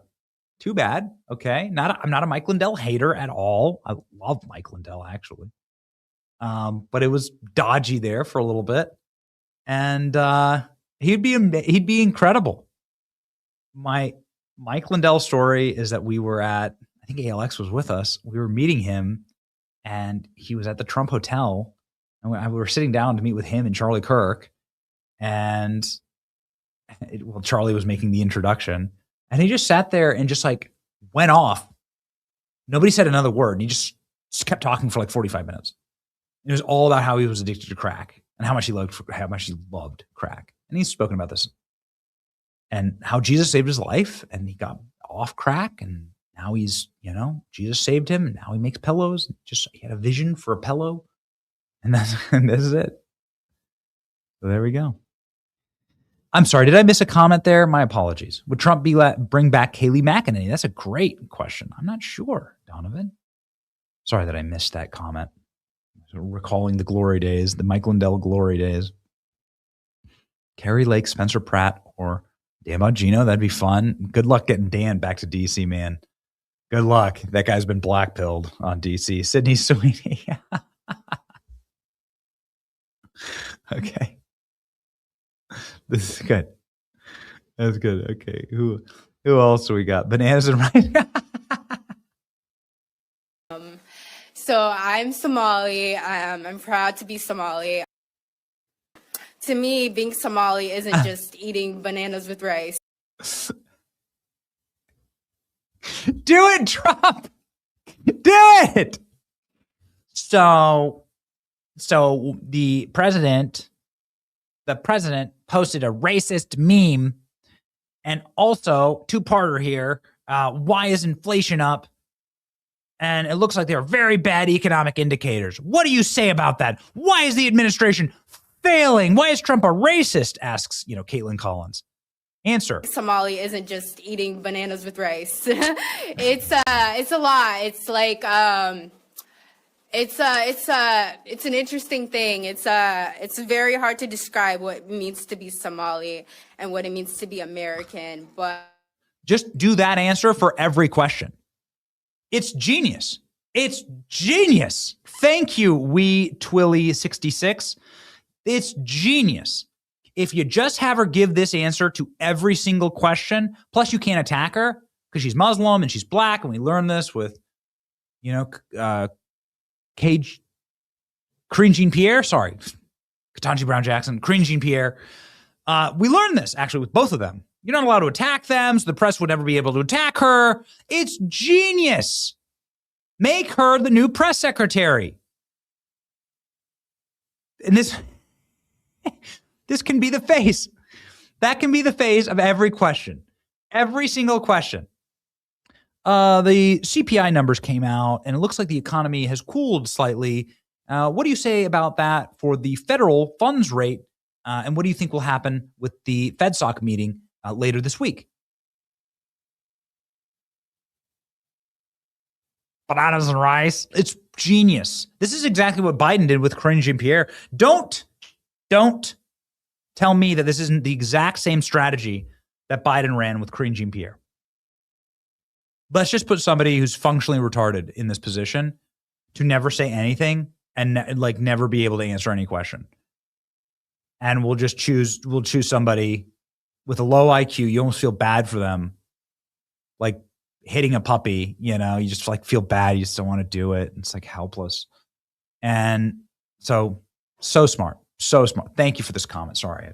You're right. You're right, Twilly. You're right. Okay. Who else? Mike Davis would be awesome. Yep. That's true. This is true. It'd be amazing to have Mike Davis there. Marco needs another hat. Marco Rubio did do a press conference when Carolyn Levitt had her baby. Marco does. George Santos. We don't have George Santos on enough. George Santos would be kind of funny, wouldn't he? No, kind of good as sort of George Santos. Roseanne. I mean, at some point, why not? Why not just have Roseanne do it? Why not? I mean, Kayleigh McEnany is really good. She's under contract with Fox. So it's I'm not sure. It's probably reasons. Oh, that's so funny. Okay. So apparently there's a lot of Judge Judys. What about Judge Janine? Okay, enough of you bananas and rice girl. Greg Gutfeld. No, that'd be hilarious. That'd be amazing. It'd be so funny to have a comedian in there. Jesse Waters or Greg Gutfeld would be awesome. Alex Jones. Do it. Don Jr. would be amazing. That's exactly right, Brian. Yes, Don Jr. would be incredible. Alex Jones. That would be epic. Here we have the cone of shame. We have the cone of shame AI that has been made, and I agree with it. Correct. That's right. Yes.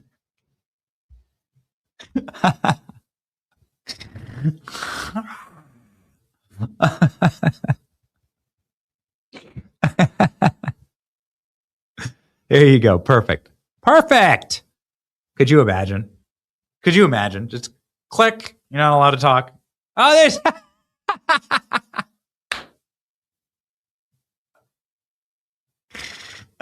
Could you imagine Jim Acosta in one of these? Jim Acosta with one of these on. Mr. President.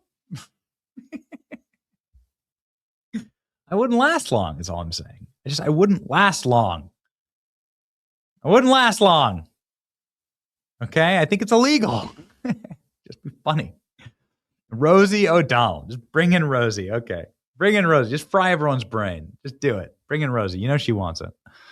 All right. I'll do a couple more. Benny or Stephen Miller. Again, I'm not moving my family. I'm not moving my family back to D.C. No way. I'm not doing it. Ryan McEnany. Okay. This is Kaylee's sister. Obviously, very nice person. Okay. Well, let's do one. I see Big Bird there in the comments. Why don't I do one more? And it's like, well, find me a good one. What else? What is the Tim? I see Tim Dillon,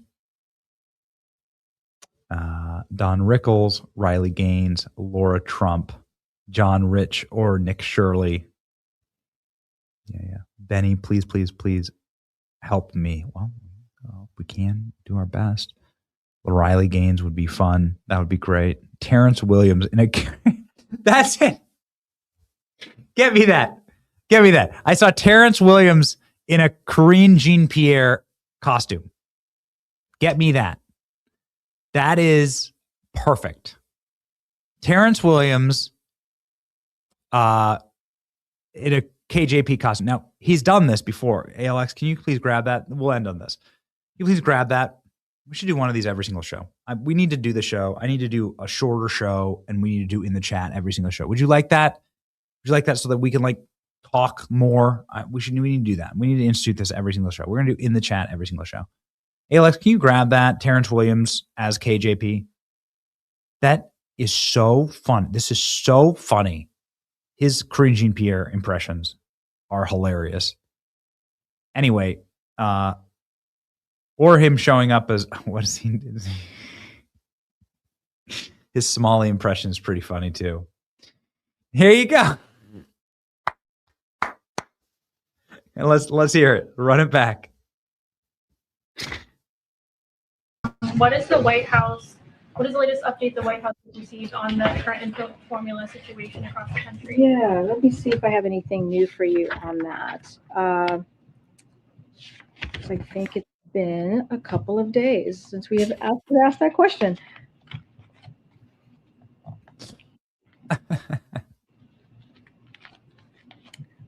Okay. I don't have anything new. Oh my.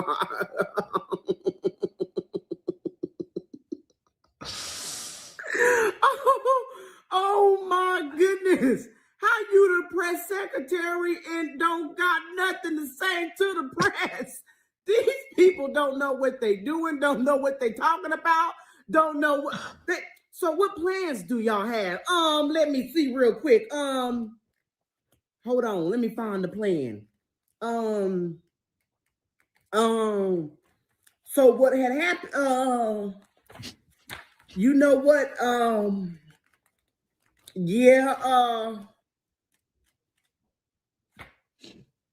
well, we don't have no plans right now. What kind of answer is that?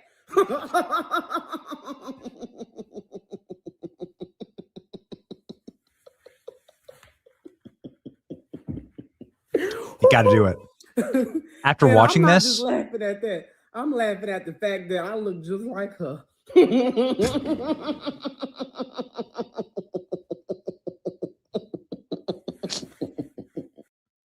having watched this, now I'm sorry, and I appreciate all of your comments, and I appreciate all your comments. I'm seeing some amazing names here: James Woods, Kid Rock, but it has to be Terrence. It has to be Terrence.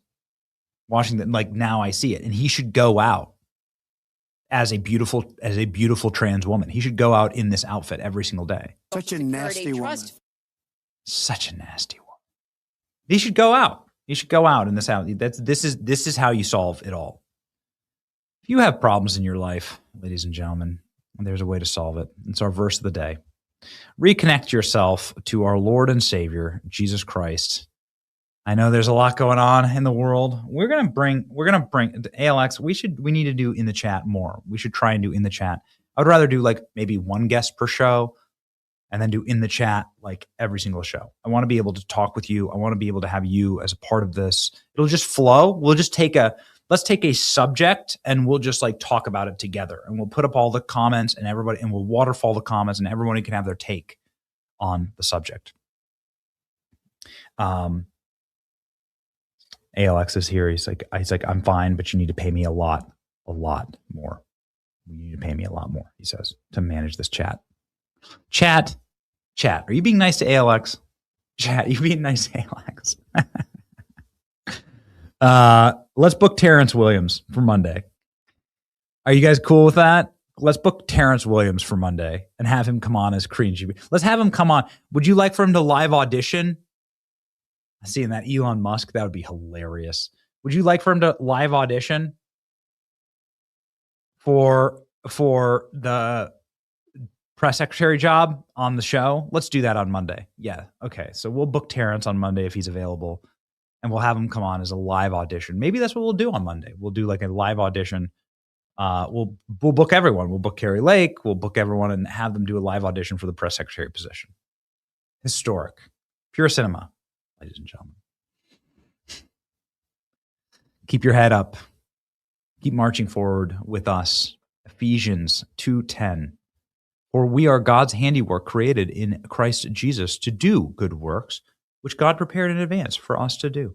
Do good works. I don't understand this whole like evangelical thing. I understand that like our works don't save us, but our works do in fact signal that we are Christians. And if our works aren't reflective of Christ at all, are you an actual Christian? I know that we're all sinners, but isn't like the point of life that you're constantly being purified and you're constantly working better towards that goal of living a life modeled after Christ? Do good works. We want to do a lot more of that. Do good works. We need to do a lot more of that. We have some plans. Ladies and gentlemen, we're thankful for you being part of those plans. We love you. We love this chat. We love this show. And we're deeply appreciative for all of you. And we're going to keep fighting. I know that there's a lot going on right now. There's been just constant attacks. We're not going to get down. It seems like we even lifted up Tim Burchett's spirits live on the show today. But you lift us up every single day. We're just thankful to all of you. And no matter what you do to ALX in this chat. Don't worry, you can take it. It's your boy Benny. March with us on to victory. That is assured. And have an incredible weekend in this, the greatest country on earth. God bless you. See you. Where the truth gon' be, faith and freedom on your TV screen. Stand up strong, battle through the night. The Benny Show's here, bringing liberty to light. From the speeches to debates, Benny sharp like a blade, cutting through the lies, watch the truth cascade. With the warrior's heart, this man never fades.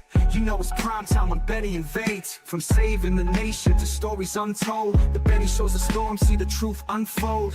Stay in the loop, let freedom take hold. Salting all the libs, soul never sold. It's the Benny Show, where the truth gon' be, faith and freedom on your TV screen. Stand up strong, battle through the night. The Benny Show's here, bringing liberty to light. Liberty to light, bringing liberty to light. Liberty to light, bringing liberty to light. From the speeches to debates, Benny sharp like a blade, cutting through the lies, watch the truth cascade. With the warrior's heart, this man never fades. You know it's prime time when Benny invades. From saving the nation to stories untold, the Benny Show's a storm, see the truth unfold. Stay in the loop, let freedom take hold. Salting all the libs, soul never sold. It's the Benny Show, where the truth gon' be, faith and freedom on your TV screen. Stand up strong, battle through the night. The Benny Show's here, bringing liberty to light. Bringing liberty to light. Bringing liberty to light. Bringing liberty to light. Bringing liberty to light.